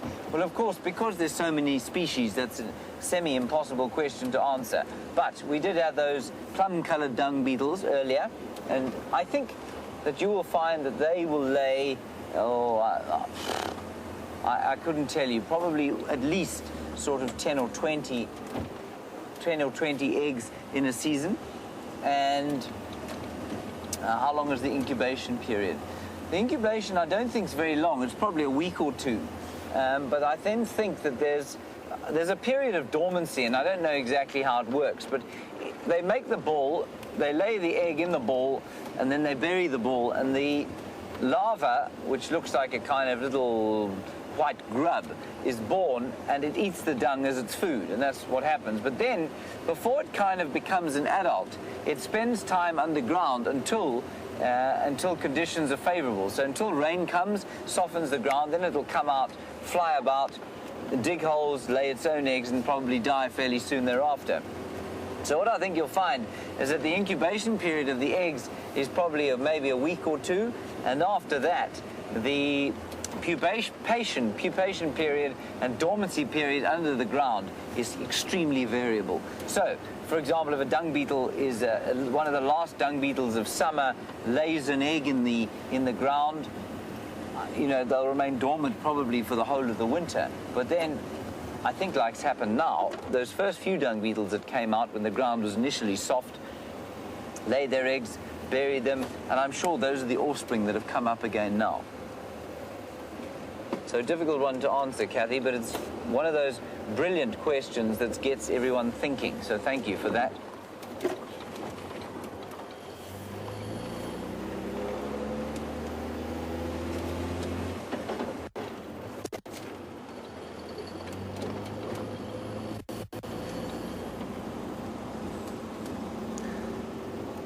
Hello, James Richard.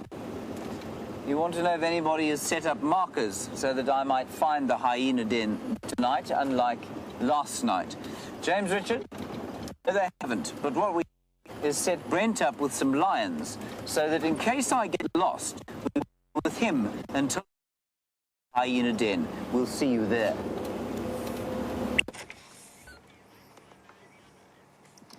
So the sun is starting to set. That beautiful orange hue appearing on the horizon, and the Sticks ladies have not moved a muscle. They're still in the exact same spot and sleeping very nicely. So I'm sure there's lots of chat about the cubs and lots of speculation about when they're going to be born. As I said, I think probably a month and a half, but hopefully we do get to see a bit more of them. They have been spending quite a lot of time outside of our Travis area recently, so that has made it a little difficult to keep track of them. So I've only seen them, I thought I hadn't seen them since last year. I was wrong. I forgot that we bumped into them with the waterbuck further down on Gowrie Main in the early morning. Quick, across to James. This has got a remarkable kind of feeling of deja vu about it. Of course, just before we got to the hyena den yesterday, we saw 2 ground hornbills. There are 3 in this little group, although you can only see 2 of them. It must be part of the same group. So I think the one that we initially saw yesterday, which I thought was that lone one that we often see, possibly wasn't, or he's found a little flock of another 2, which is great. And they are, for those of you who don't know, a highly endangered species of hornbill.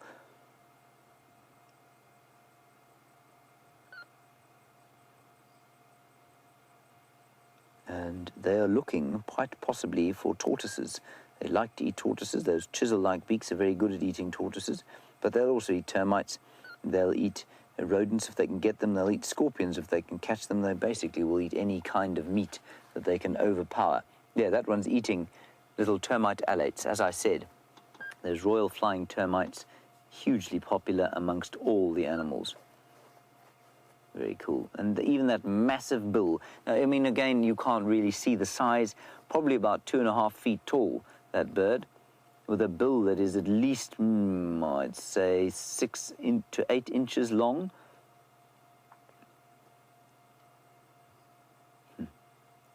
All right, let's leave them there. Back to Brent and his lions, so that I don't embarrass myself on my way to the hyenas. So there's this incredible sound above us.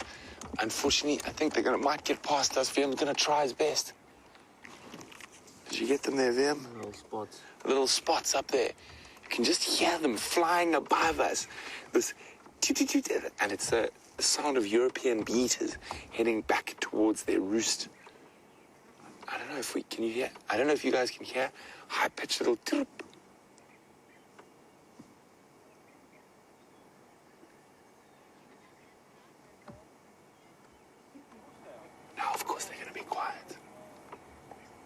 come. I think I can hear another group coming in.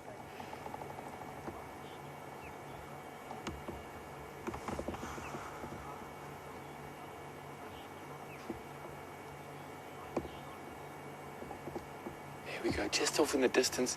Fortunately, we can all... I think they're just a little bit too far now. But it was incredible, just this massive flock of bee-eaters suddenly appeared. I was trying to see whether they were Carmine or European, but they were European. So we did get a little bit of movement while you were gone. There was a bit of a roly-poly, and that was about it. We really, really are hoping that they're going to go for a drink close by.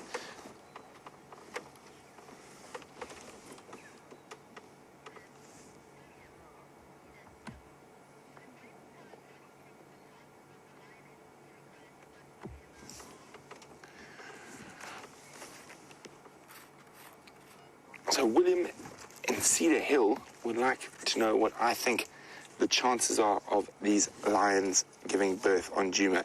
I would have to say very slim, William. I would probably say less than a 5% chance. The Styx lionesses, the majority of their den site seems to be further south in the Moati and even onto the northern sections of Mala Mala.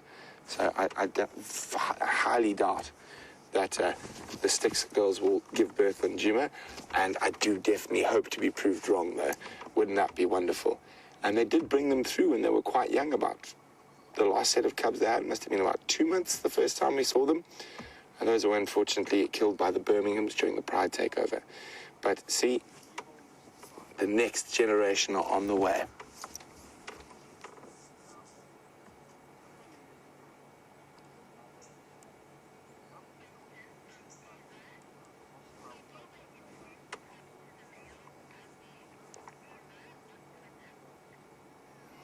So Ava is wondering, will these lionesses introduce the cubs to the males as well? Most definitely, Ava. Probably when they're a little bit older, sort of 2 months, maybe even a little bit younger than that, but normally around 6 weeks to 8 weeks, that they will introduce them to the rest of the members of Pride, the males included if they're around.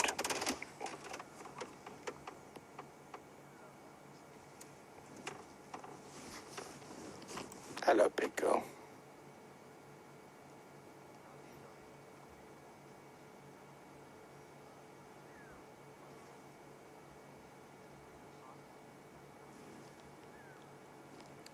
It's amazing if we just sit quietly for a second. All the different sounds we can hear. I just heard a goer bird alarm calling, and we got some lessons from Renius about how to differentiate what they're alarming at. So I would say that's alarming at a bird of prey. A high-pitched alarm call. Oh, are we going to roll over? Nope. And there was a half a lift of a leg before going straight back to the original position. So let us go across to one of a lion's eternal enemies.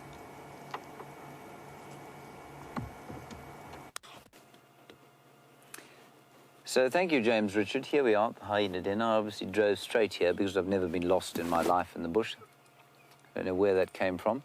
Absolute nonsense. And what we have here is the matriarch, Madam, and her 2 little babies. Unless I've lost my mind. No, I don't think I've lost my mind. That's what we have. And, of course, it's becoming a little bit difficult to tell simply because their spots have come out. They're no longer black. And those are the 2 January babies who are now pushing January, February, 2 months old. Vicious biting. You can see her. She's easily identifiable, the mother, by those scuffed ears. Scuffed. They've been bitten and torn probably by many cubs throughout the years and also by other hyenas. That mewling that cub is making is because she is also marking. And it's so interesting that from such a young age, they're one of the only animals that do this. From such a very young age, hyenas will mark territory. She'll rub that anal gland over all the bushes around here, and if you watch them carefully, you can see them do it. All of the youngsters will do it. And sitting just above there is November. I don't know where the Januaries are, at least the Decembers, but that's little November there. A quite impossibly orange colour behind there. Isn't that stunning?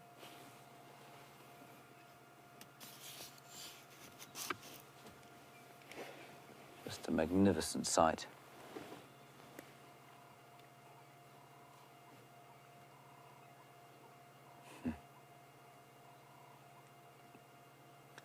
And just reaffirming bonds, and of course little January will feel completely comfortable rubbing herself up against November, simply because her mother, of course, is the matriarch. So she will have inherited that status. She or he, I'm not sure. I've had a look at both of them, and I wouldn't be surprised if they're both males, just from a look at their genitalia. And you can see November smelling now where one of the Joe's January babies has just marked with the anal gland.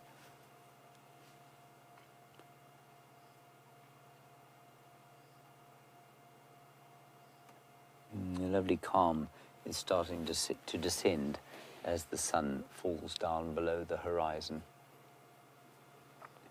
At the end of another week for the hyenas. They, of course, have no idea that's the end of the week.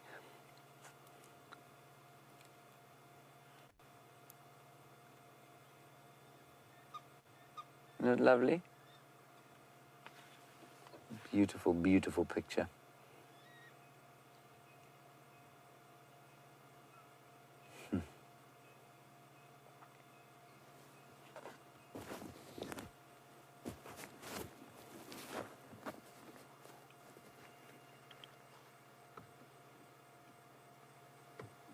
So I'm surprised that the others are not around here. I don't know where they would be. And I did hear some... Well, I heard a little bit of kind of alarm calling from the den inside Galago shortcut, which indicates to me that maybe not all the hyenas are here. Maybe some have moved on. Let's just keep an eye out, though.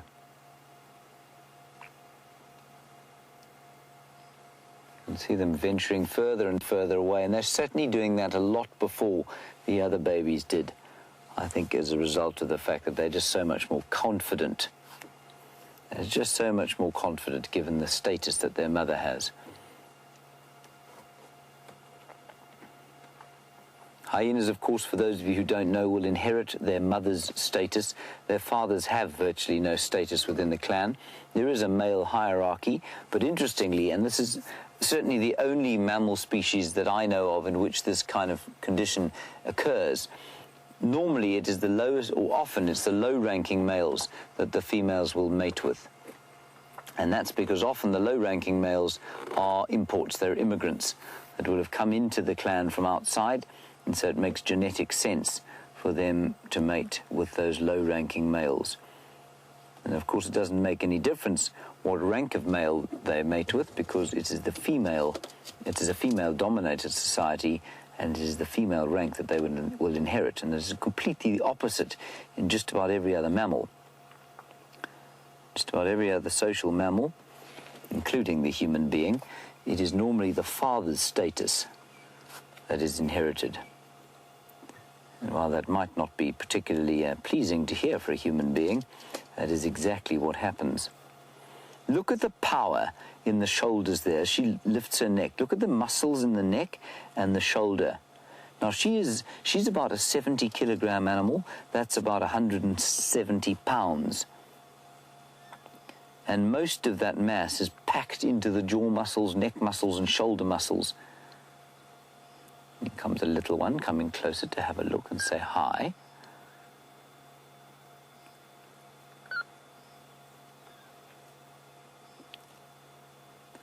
And David, I agree with you on YouTube. You say, look at their faces. They're so quizzical. Well, absolutely. Look at this little thing. Not very coordinated yet, but very quizzical indeed. And they lose that when they become adults, of course. They don't look nearly quite so quizzical.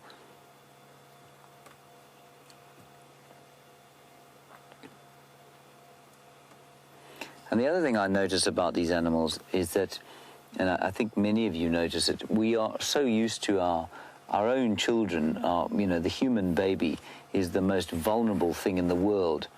And when you see these little cubs and how they're able to kind of fall over the place and spike themselves with logs and run over thorns almost from birth, it is just quite astonishing how much tougher they are. And obviously they have to be, but I'm just amazed all the time. I guess the same goes, for if you look at the rural areas out here where there's very little in the way of medical support, and parents don't go around buying strollers and prams for excessive amounts of money. Kids play with stones and old bicycle wheels and that sort of thing. They also grow up, I guess, a lot tougher than they would in a Western society. Oh, big elephant bull. Let's go across to Brent. Look at this, guys. We've got... Oh, there's a tree behind me. You want to miss it, Vim? Oh, sort of. Sorry about that, Vim. But with this lovely young Ellie bull walking with a magnificent vista behind him. We've got the Drakensberg Mountains, and the sun's just popped down over them. And it looks like, look at that. Isn't that just spectacular? Nice young bull, probably just over 20. And the way he's sniffing along the ground, I think he's trailing a breeding herd.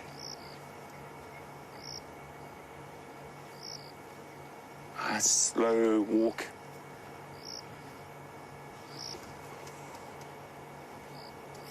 And he looks, I didn't get a great look at him there, a very brief look, but he looks like he could be the gentleman who liked to come visit us in the garden.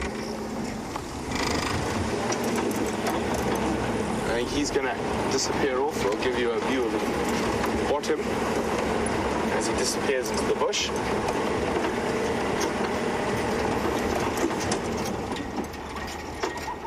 I saw quite a distinct rip in his right ear. So I do think it is the same gentleman who liked to come visit us when there was no greenery around.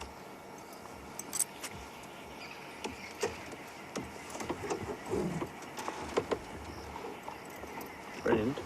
There's a nice ant on my camera. Is there a what? One of these hectic ants. A biting ant? Yeah. Oh, VM is being attacked by something. Let me see if I can find it. Oh. It's on the cables now. Is it on the cables? Oh, but you do have another creature on your camera. Is it? Oh, that one as well. VM is surrounded by hohos. Let me see if I can get this one before he escapes. And this is quite a cool little guy. Oh, here we go. So I'm going to hold him very gently by his back legs. And so he doesn't kick or break them. I'm going to let him go shortly. There's a katydid. I think I'm holding him in a very strange angle. Closer to the dash again. Uh-huh, there. So a little katydid. More closer to the dash. Very cool little guys. Bright green, you can see. I turn him sideways. That's difficult. I don't want to hurt him. His body actually looks like a leaf. So he's camouflaged nicely. And they make the most insane screaming noise. They have the most high-pitched, noisy noise. And if you get one stuck in your room, you definitely want to murder them after about 20 minutes. It can be quite difficult to find, but shame. I'm going to let this little guy go. He was sitting up on VM's mic there. And we're going to give you one last quick look at the sunset before back to those beautiful hyenas with James. Oh. Take off, it flies back. Oh, beautiful. Check out. Kind of inquisitiveness with the vehicle. She's far more reticent to come too near to us, and you'll see she'll probably move away as we move gently into this little clearing. I'm just going to try and move in gently. Of course, there's so many bumps and things around here that it's almost impossible. You can see, the youngsters are not like that. They're completely comfortable around the car.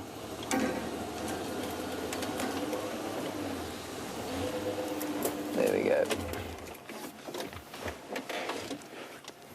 So that's not ideal, of course, to give them a bit of a fright, but sometimes it is unavoidable. Chandra, where do you want me? Like that?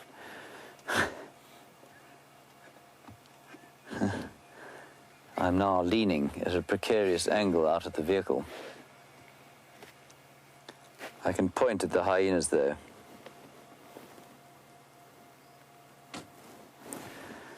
Hello, Deborah. You want to know if hyenas do the Flehmen grimace? You say you've never seen it before. Hyenas, would they do a Flehmen grimace?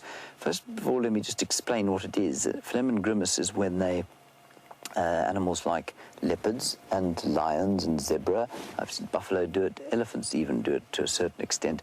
They drop the soft palate at the back of their mouths, often by lifting up the top lip, and that opens up a tract to an organ in the brain called the organ of Jacobson, or the vemeronasal organ. And what that does is interpret the pheromones that have been smelt. So often it's in animals that are checking the reproductive status of females. And that's what Flehmen is. And I have never seen a hyena do it, but that's mainly because hyenas are generally relatively secretive maters. We have seen it here before, but I suspect if it's not obvious, so that's my hat, that's wonderful. If it's not obvious, Deborah, I suspect that there is a way of using that organ of Jacobson to check for reproductive status. So while it might not be a grimace, they will do something that helps them to interpret those signals. Look at this, isn't this wonderful? And again, the two little ones are very confident because they are the matriarch's youngsters. So they're very happy. Genre, Jesus, okay, that's better. Right, I'm now completely out of the way, everyone.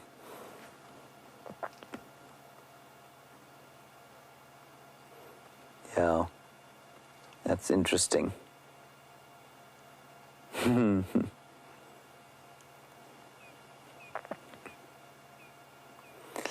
So, Keith, you're in Long Island, and an interesting question. What's going to happen to the January kids as they get older, given that they are so dominant, or they're offspring of the dominant female? Keith, it depends whether they're male or female, obviously. If one of them is a female, it's highly likely that she look at that. It's highly likely that she will eventually inherit the matriarchy of this clan, unless there's an older female, an older daughter of the matriarch, and I suspect there probably is.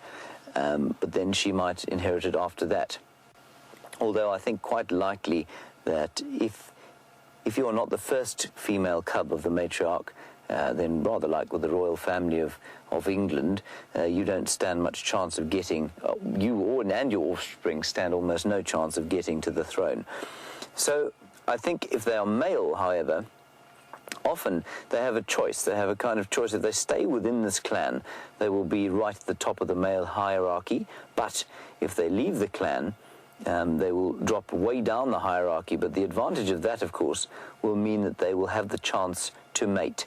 It's unlikely that as dominant or high-ranking males within this clan, being so closely related to the matriarch, that they will actually ever have the opportunity to mate. So they can stay here and have a good meal all the time, or they can go off to another clan and have the opportunity to pass on their genetic legacy.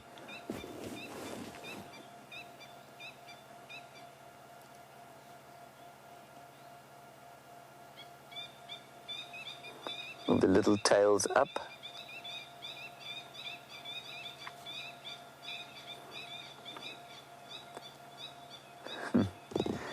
Hello, Missy, you're on YouTube. Here comes another hyena here to the left, Chandri.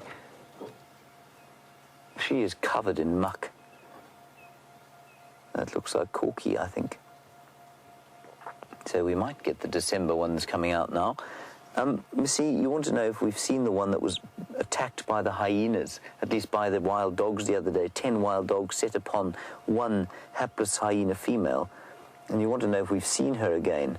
I have not seen her again, unless... That's not her, is it? No.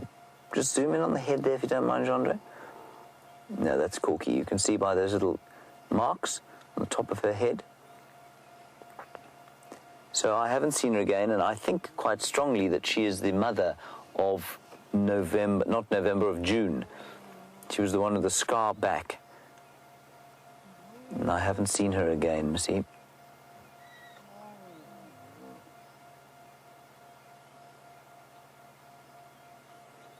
This rather bizarre mating ritual, of course, is completely typical of hyenas. And this is just how they say hello, everyone. And it gives us the best chance to see who's male and who's female.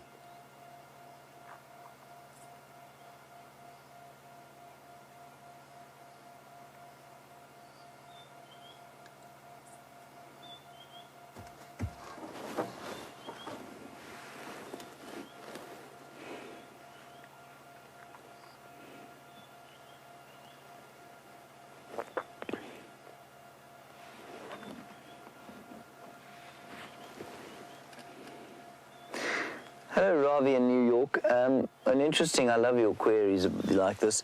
You say Darwinism suggests survival of the fittest, which in turn would suggest that males must fight for dominance in a need to move or to pass on their genetic legacy. Ravi, it's not quite like that. Natural selection works on a species as a whole. So it doesn't work on individuals necessarily, and it's certainly, oh look, here's another hyena coming in. I think that's either young, yeah, that's young June coming in now. Ravi, so it works on a species, and what it means is that the strategy that this species has evolved, this matriarchal or female-dominated society where the female dominates and they're the kind of, unlike in other mammal societies, they are the ones to whom allegiance is owed and to whom the responsibility of looking after the society is born. That's just the most successful strategy for this particular animal. So the natural selection, the Darwinian natural selection, works on the entire species, and that's why it's perfectly, it's not unusual. Now, the reason that it doesn't happen like this in so many other animals, here comes another little one to the left. They're all materializing out of the woodwork. That's one of the Decembers.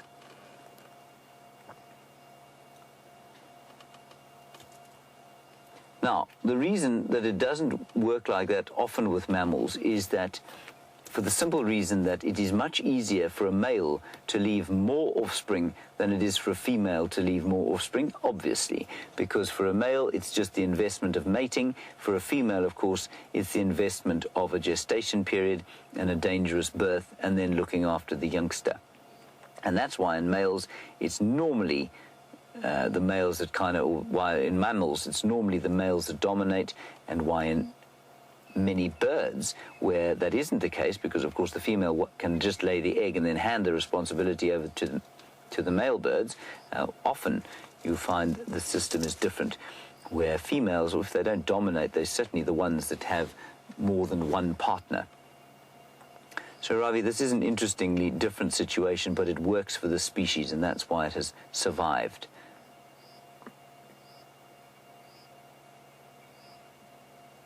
Now it's getting quite dark, everyone, so we'll watch for a little while. I wonder where those December cubs have come from. I'm very interested to know why they've been lying away from the den. There might be a puddle of water not too far away from here, and maybe the parents took them off for a little swim there.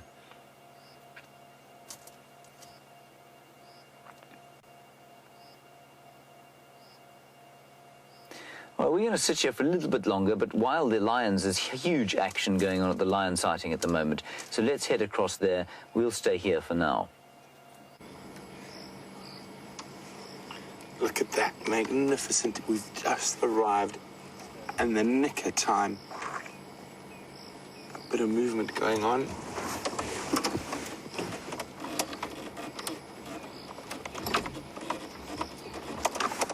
Look at her, she's going to come right in front of us. Hopefully she's going to go to that little water hole just just inside here.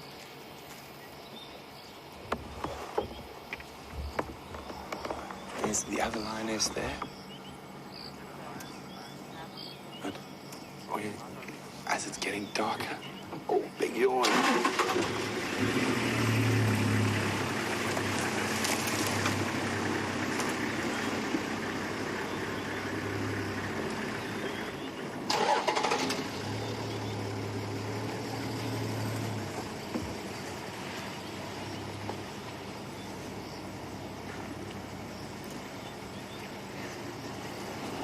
So Dee, who's in Southampton in the United Kingdom, is wondering, will being pregnant compromise their hunting abilities? No, it won't, Dee, and lions still have to eat even when they are pregnant, so it doesn't in any way compromise them. Just want to see, oh, she's coming back here.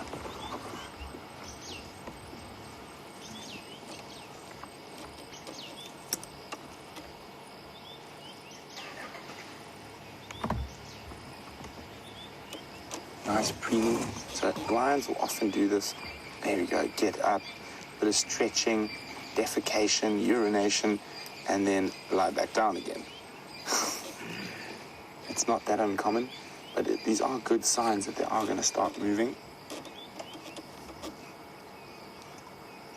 Probably not too far with those big bellies though.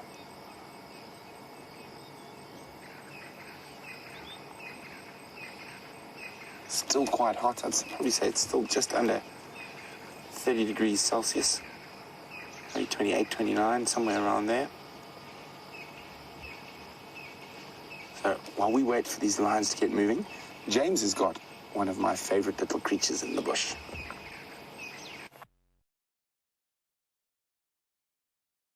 Take you away from the unbelievable carnage going on at the lion sighting there, but let's just have a look here at this African bullfrog. And he, of course, is very excited because the night has fallen and this is his time to go and find some flying termites, of which there are millions flying about the place. And so he's just kind of warming up for the night. Slightly different colors from the one we saw the other night. And he's probably, I mean, I actually can't see him, Genre. Where is he? Ah, there he is. I see him now. He's probably about 3 inches long. So while he looks absolutely massive, I've no doubt, if you've got a big screen, he's only about 3 inches long, and he will be trying, he'll probably sit there patiently, and then he'll hop about a little bit until he finds a place where the termites are coming out. And I suspect he's on the soft ground, and you know we were driving over those bumps as we came in here. Those bumps are part of a termite mound, an underground subterranean termite mound of either harvester termites or odontotermes, and he will know that somehow. How he'll know that, I've no idea, but he'll wander around here and try and find some of those termites during the course of the night. He's being about as active as the lions at the moment, so we'll move on. Well done, Genre. Let's head back to the lions.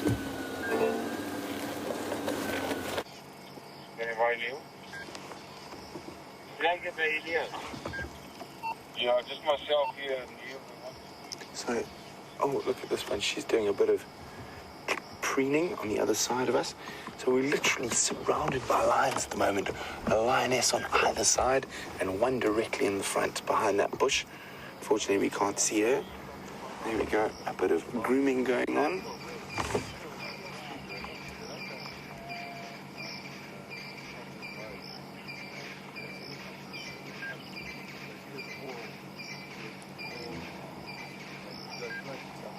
Our lion's tongue is like sandpaper, and of course quite useful for removing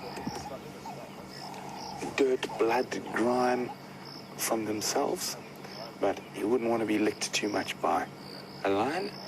You would start losing your skin.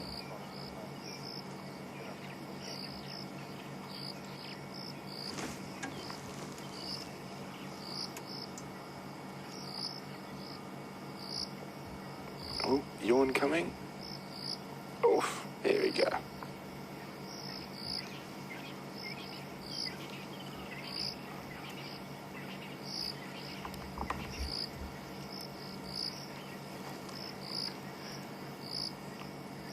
So we occasionally see the Styx pride and the Impala pride in similar areas, and Joyce in New Hampshire is wondering, would they ever join to make a single big pride? Probably not, Joyce, and they're not related females. So lion prides are made up of related female lionesses, or female lioness, that can't be true, related lionesses. So the Styx and the Nkumas are not related, so they wouldn't join. So all the females you see in a pride of lions are almost always related. Of course, there's probably always an exception to the rule, but not that I know of. All of them will be related females.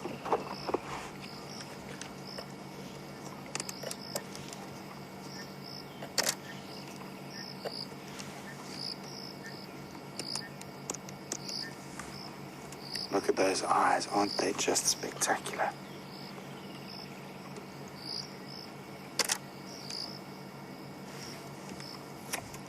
You can see all the bugs buzzing around her, attracted by our lights.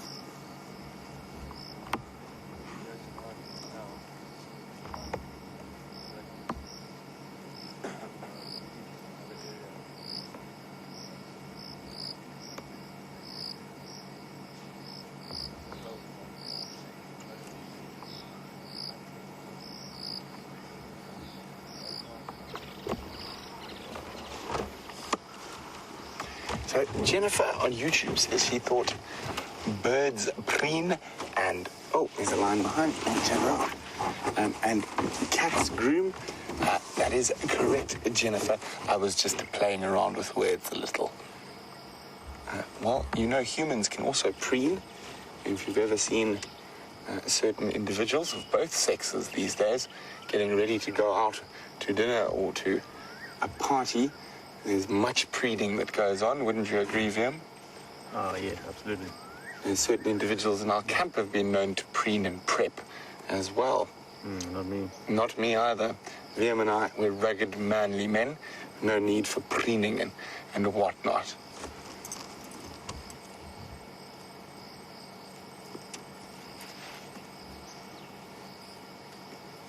So, of course, this grooming plays quite an important part. It helps the lions remove little parasites. Oh, you can see that belly now, how heavy it is. She might be a little bit more pregnant than the others. They were all mating with the Birmingham boys around the same time.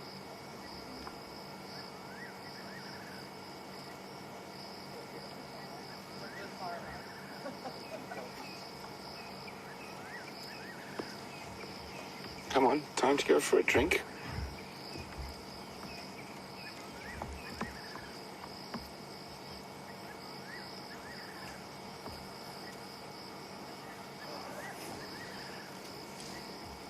So Robin in Maryland raises a very good point that the Birminghams have not fathered cubs before. Would they know not to kill them? Oops, sorry, I'm trying to grab my spotlight here. Would they know not to kill them? Oh. Lie right down, right in front of us. Very close to the vehicle. So, Robin, that is a very valid and good point. It is possible that the Birminghams might still kill some of their own cubs. It does happen from time to time, but fingers crossed that instinct takes over and they don't do that.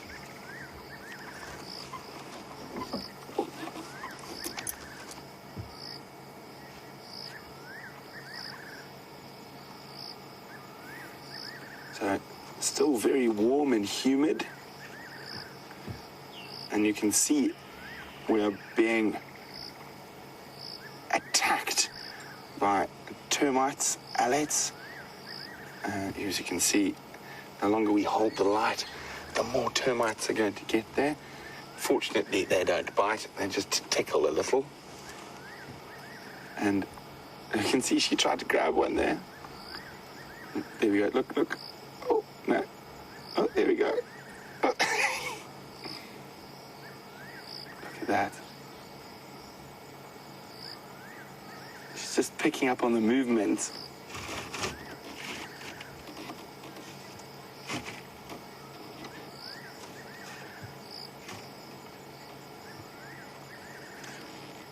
So Kathleen's noted how big her shoulders are, and the front part of that lion is where all the power is. Oh, those massive shoulders. Oh, oh, bless you. Termite Nick. Oh, there we got another lioness out on the move. Now she's going to come say hello to this one. Is she? Yes, and she's often there to rub faces. There we go. And now this is a good sign that they might get moving. What they're doing now is called allo grooming, and a very important part of lion prides, it's to reinforce those pride bonds, because quite often when they're feeding, they forget all about being friendly. So guys, I'm just going to move the car a little bit so we don't have this radio aerial in the way.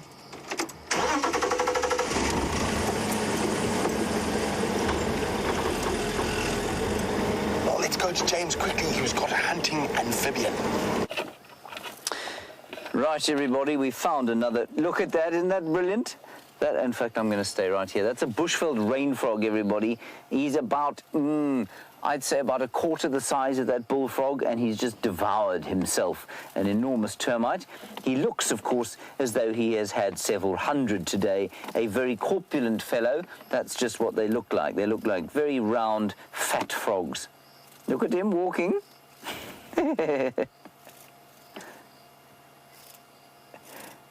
Got him.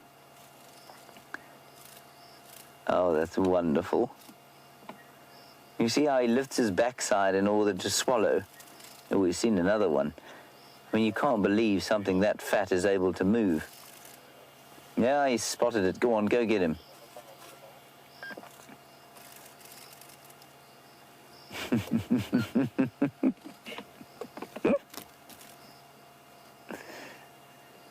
And I believe you can hear all the wings coming through the microphone of the flying termites. And in the background, you can hear a call of a frog. I'm not sure which frog that is. That might actually be the call of the bush-filled rain frog.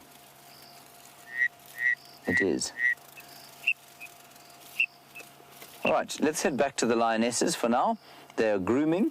We're going to sit here for a little bit longer and try and identify a few of the calls that we can hear.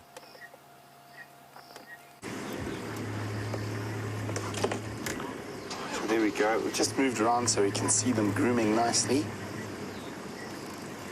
As I just said, very important part of lion pride behavior. Just reaffirming those bonds. Sometimes it can get a bit heated around the kill. So occasionally, I just need a good little loving session.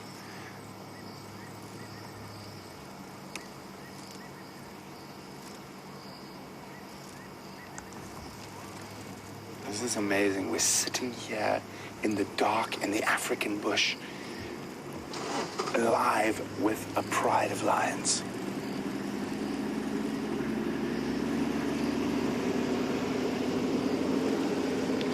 So Jay in Wellington is a little bit confused about when we shine lights and when we don't.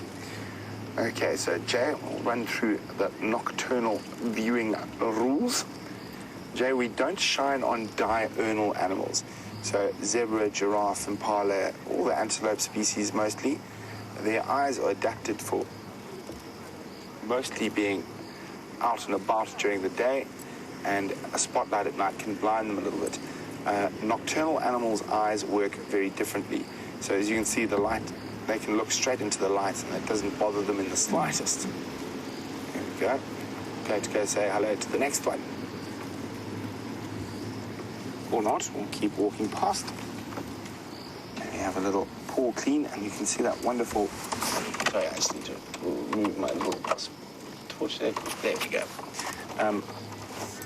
There we go. Urination. So the thing that happens is, Jay, so we shine spotlights on nocturnal animals. Now, there are certain times when we don't shine spotlights on nocturnal animals. So there are, when there are babies under a year, then we don't shine lights on them at all. or actually under 6 months. It just depends on the species. And then the other time we switch off all our lights is when the animals are hunting. And that's so we don't blind the prey they're hunting or give away their position. So Jay, I hope that helps explain a little bit about when and when we don't use lights.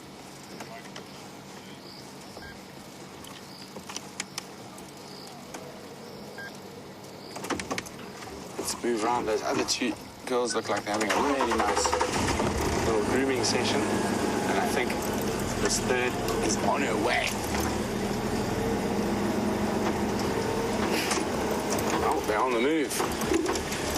Hopefully heading straight towards that waterhole we were talking about.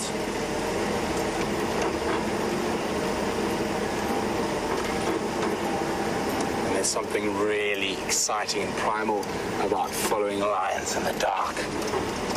Let's go back. Okay. What'd you say, Vian? No, there's two still behind us. Mm-hmm. Here we go. Look at her cleaning her claws.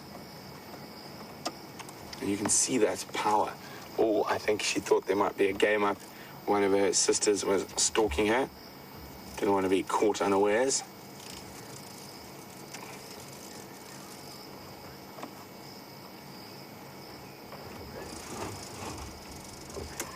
Oh, look at that. Just about to appear out of the darkness to our left into the light. Another lioness. Beautiful girls. And the third right next to him.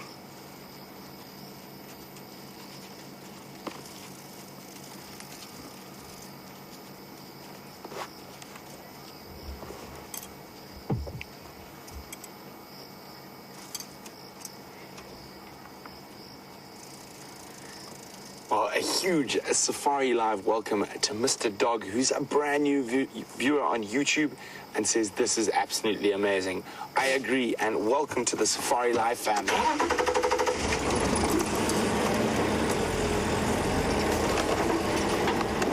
So they're moving through. I really hope we're going to actually get them having a drink. But lions being lions, they might just move a little bit and then flop flat down on their bellies again. They are going through quite a thick little section. I'm going to try to shoot around them.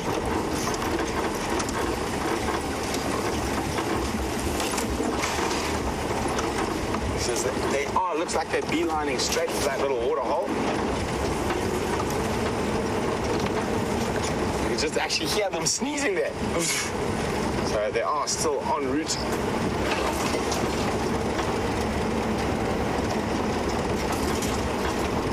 There's a very steep little drainage system in there, and I'm hoping they don't get water in there, so I'm just going to check here quickly.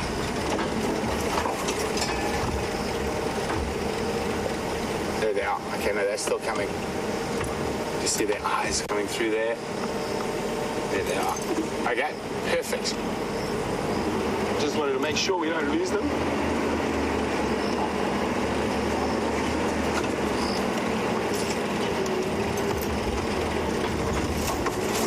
Sorry, Ben.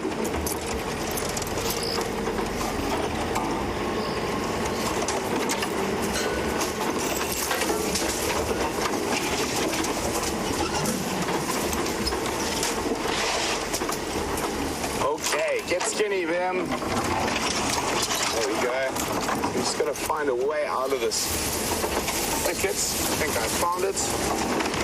There we go.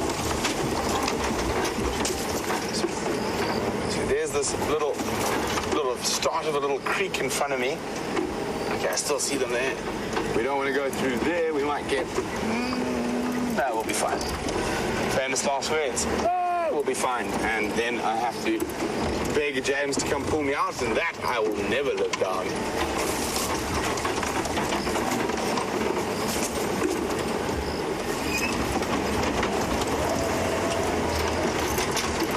James has found another interesting little inhabitant while we try to find these lions again. So we're just on the same road, everyone, and that is a ground beetle that is also, I think, eating termites, although the last time we saw this voracious predatory beetle, it wasn't eating the termites, it was eating these cockroaches that had come out rather at the same time as the termites had. You can see he's not quite as adept at it as that little bushveld rain frog was. Jean-André, can I ask you to just go to the back, just behind him? Yeah, and just walking away there. You can see on the top of the screen there. Now, that's two termites that have found love. They've shed their wings, and they're now in the process of mating.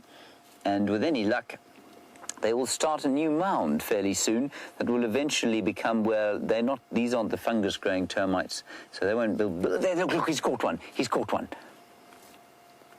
Look at that. A live kill.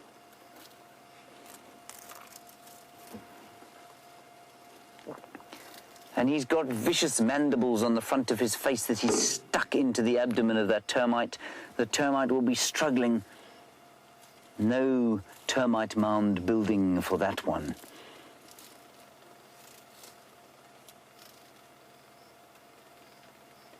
Oh, isn't that amazing?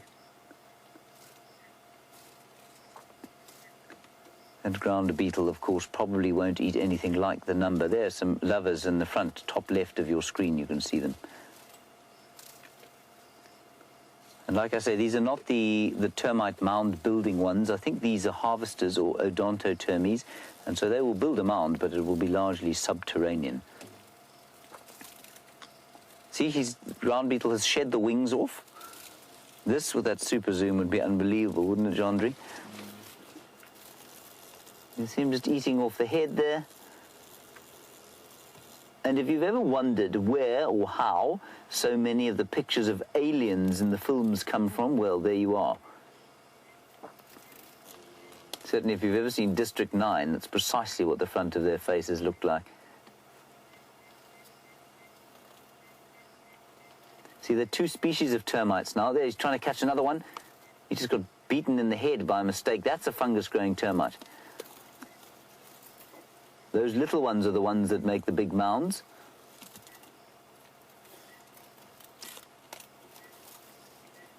This is just fantastic. It is quite astonishing. Look at the light shining off that beetle's eye.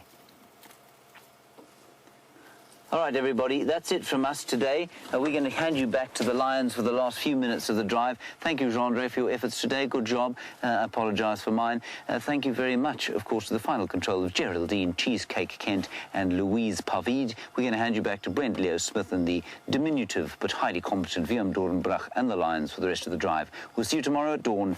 Bye-bye. So, of course, animals like to keep you on your toes. So the lions just decided they had to prove me wrong. Liam and I rushed to wait at the waterhole, and we could see the lions from the waterhole. They looked at the waterhole and lay down. But that's one of the things about being out in the bush and it being live. We can't control what the animals are going to do, and we can't cut or edit what's happening. So it is nature at its most pure, live, wherever you are, from the Sabi Sands Game Reserve.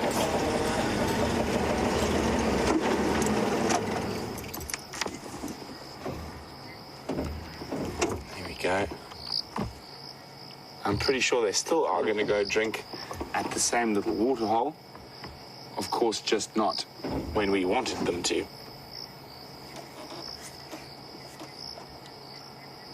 So really great news. As I said, looking at them, it looks like all three are actually pregnant.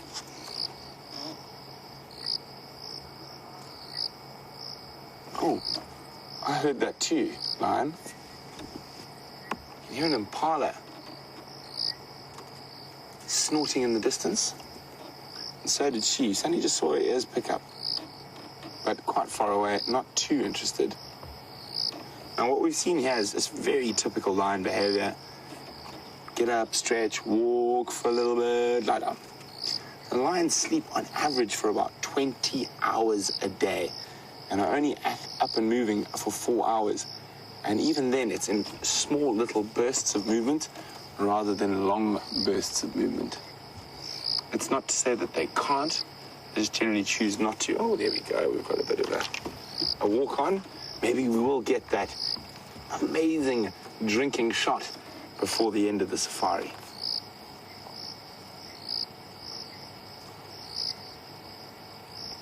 Oh, hello.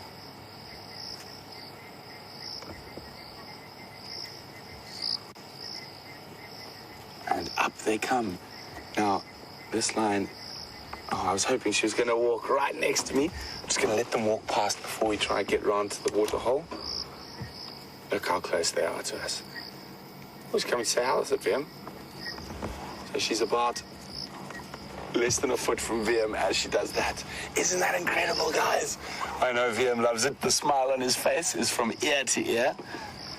That is awesome. Oh, we got the next one. Oh, VM, she doesn't like you as much as the other.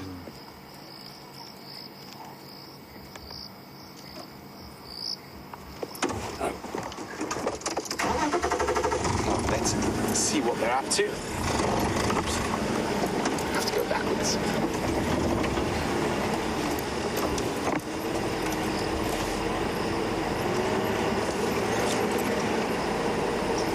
One, two.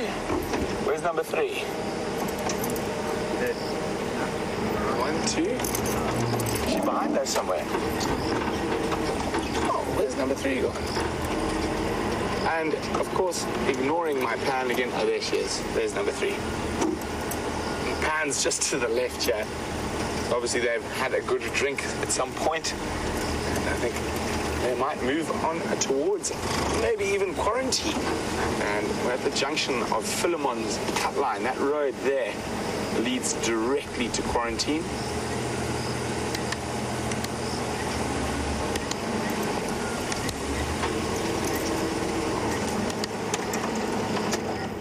Look at that.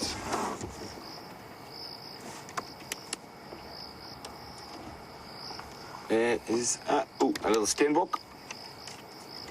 Light off. And that steenbok looks like it knows the lions are there. And yes, the lions are probably not going to try and catch a steenbok. It's not really worth their while.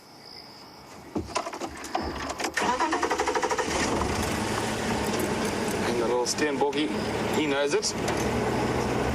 And he spotted those lions way before we spotted him. Okay. Let's go round them for a last treat before the end of the safari.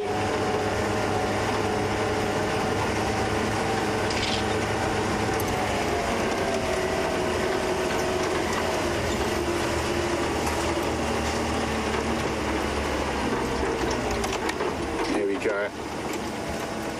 So it looks like they're heading off slightly into the bush, into very, very thick block.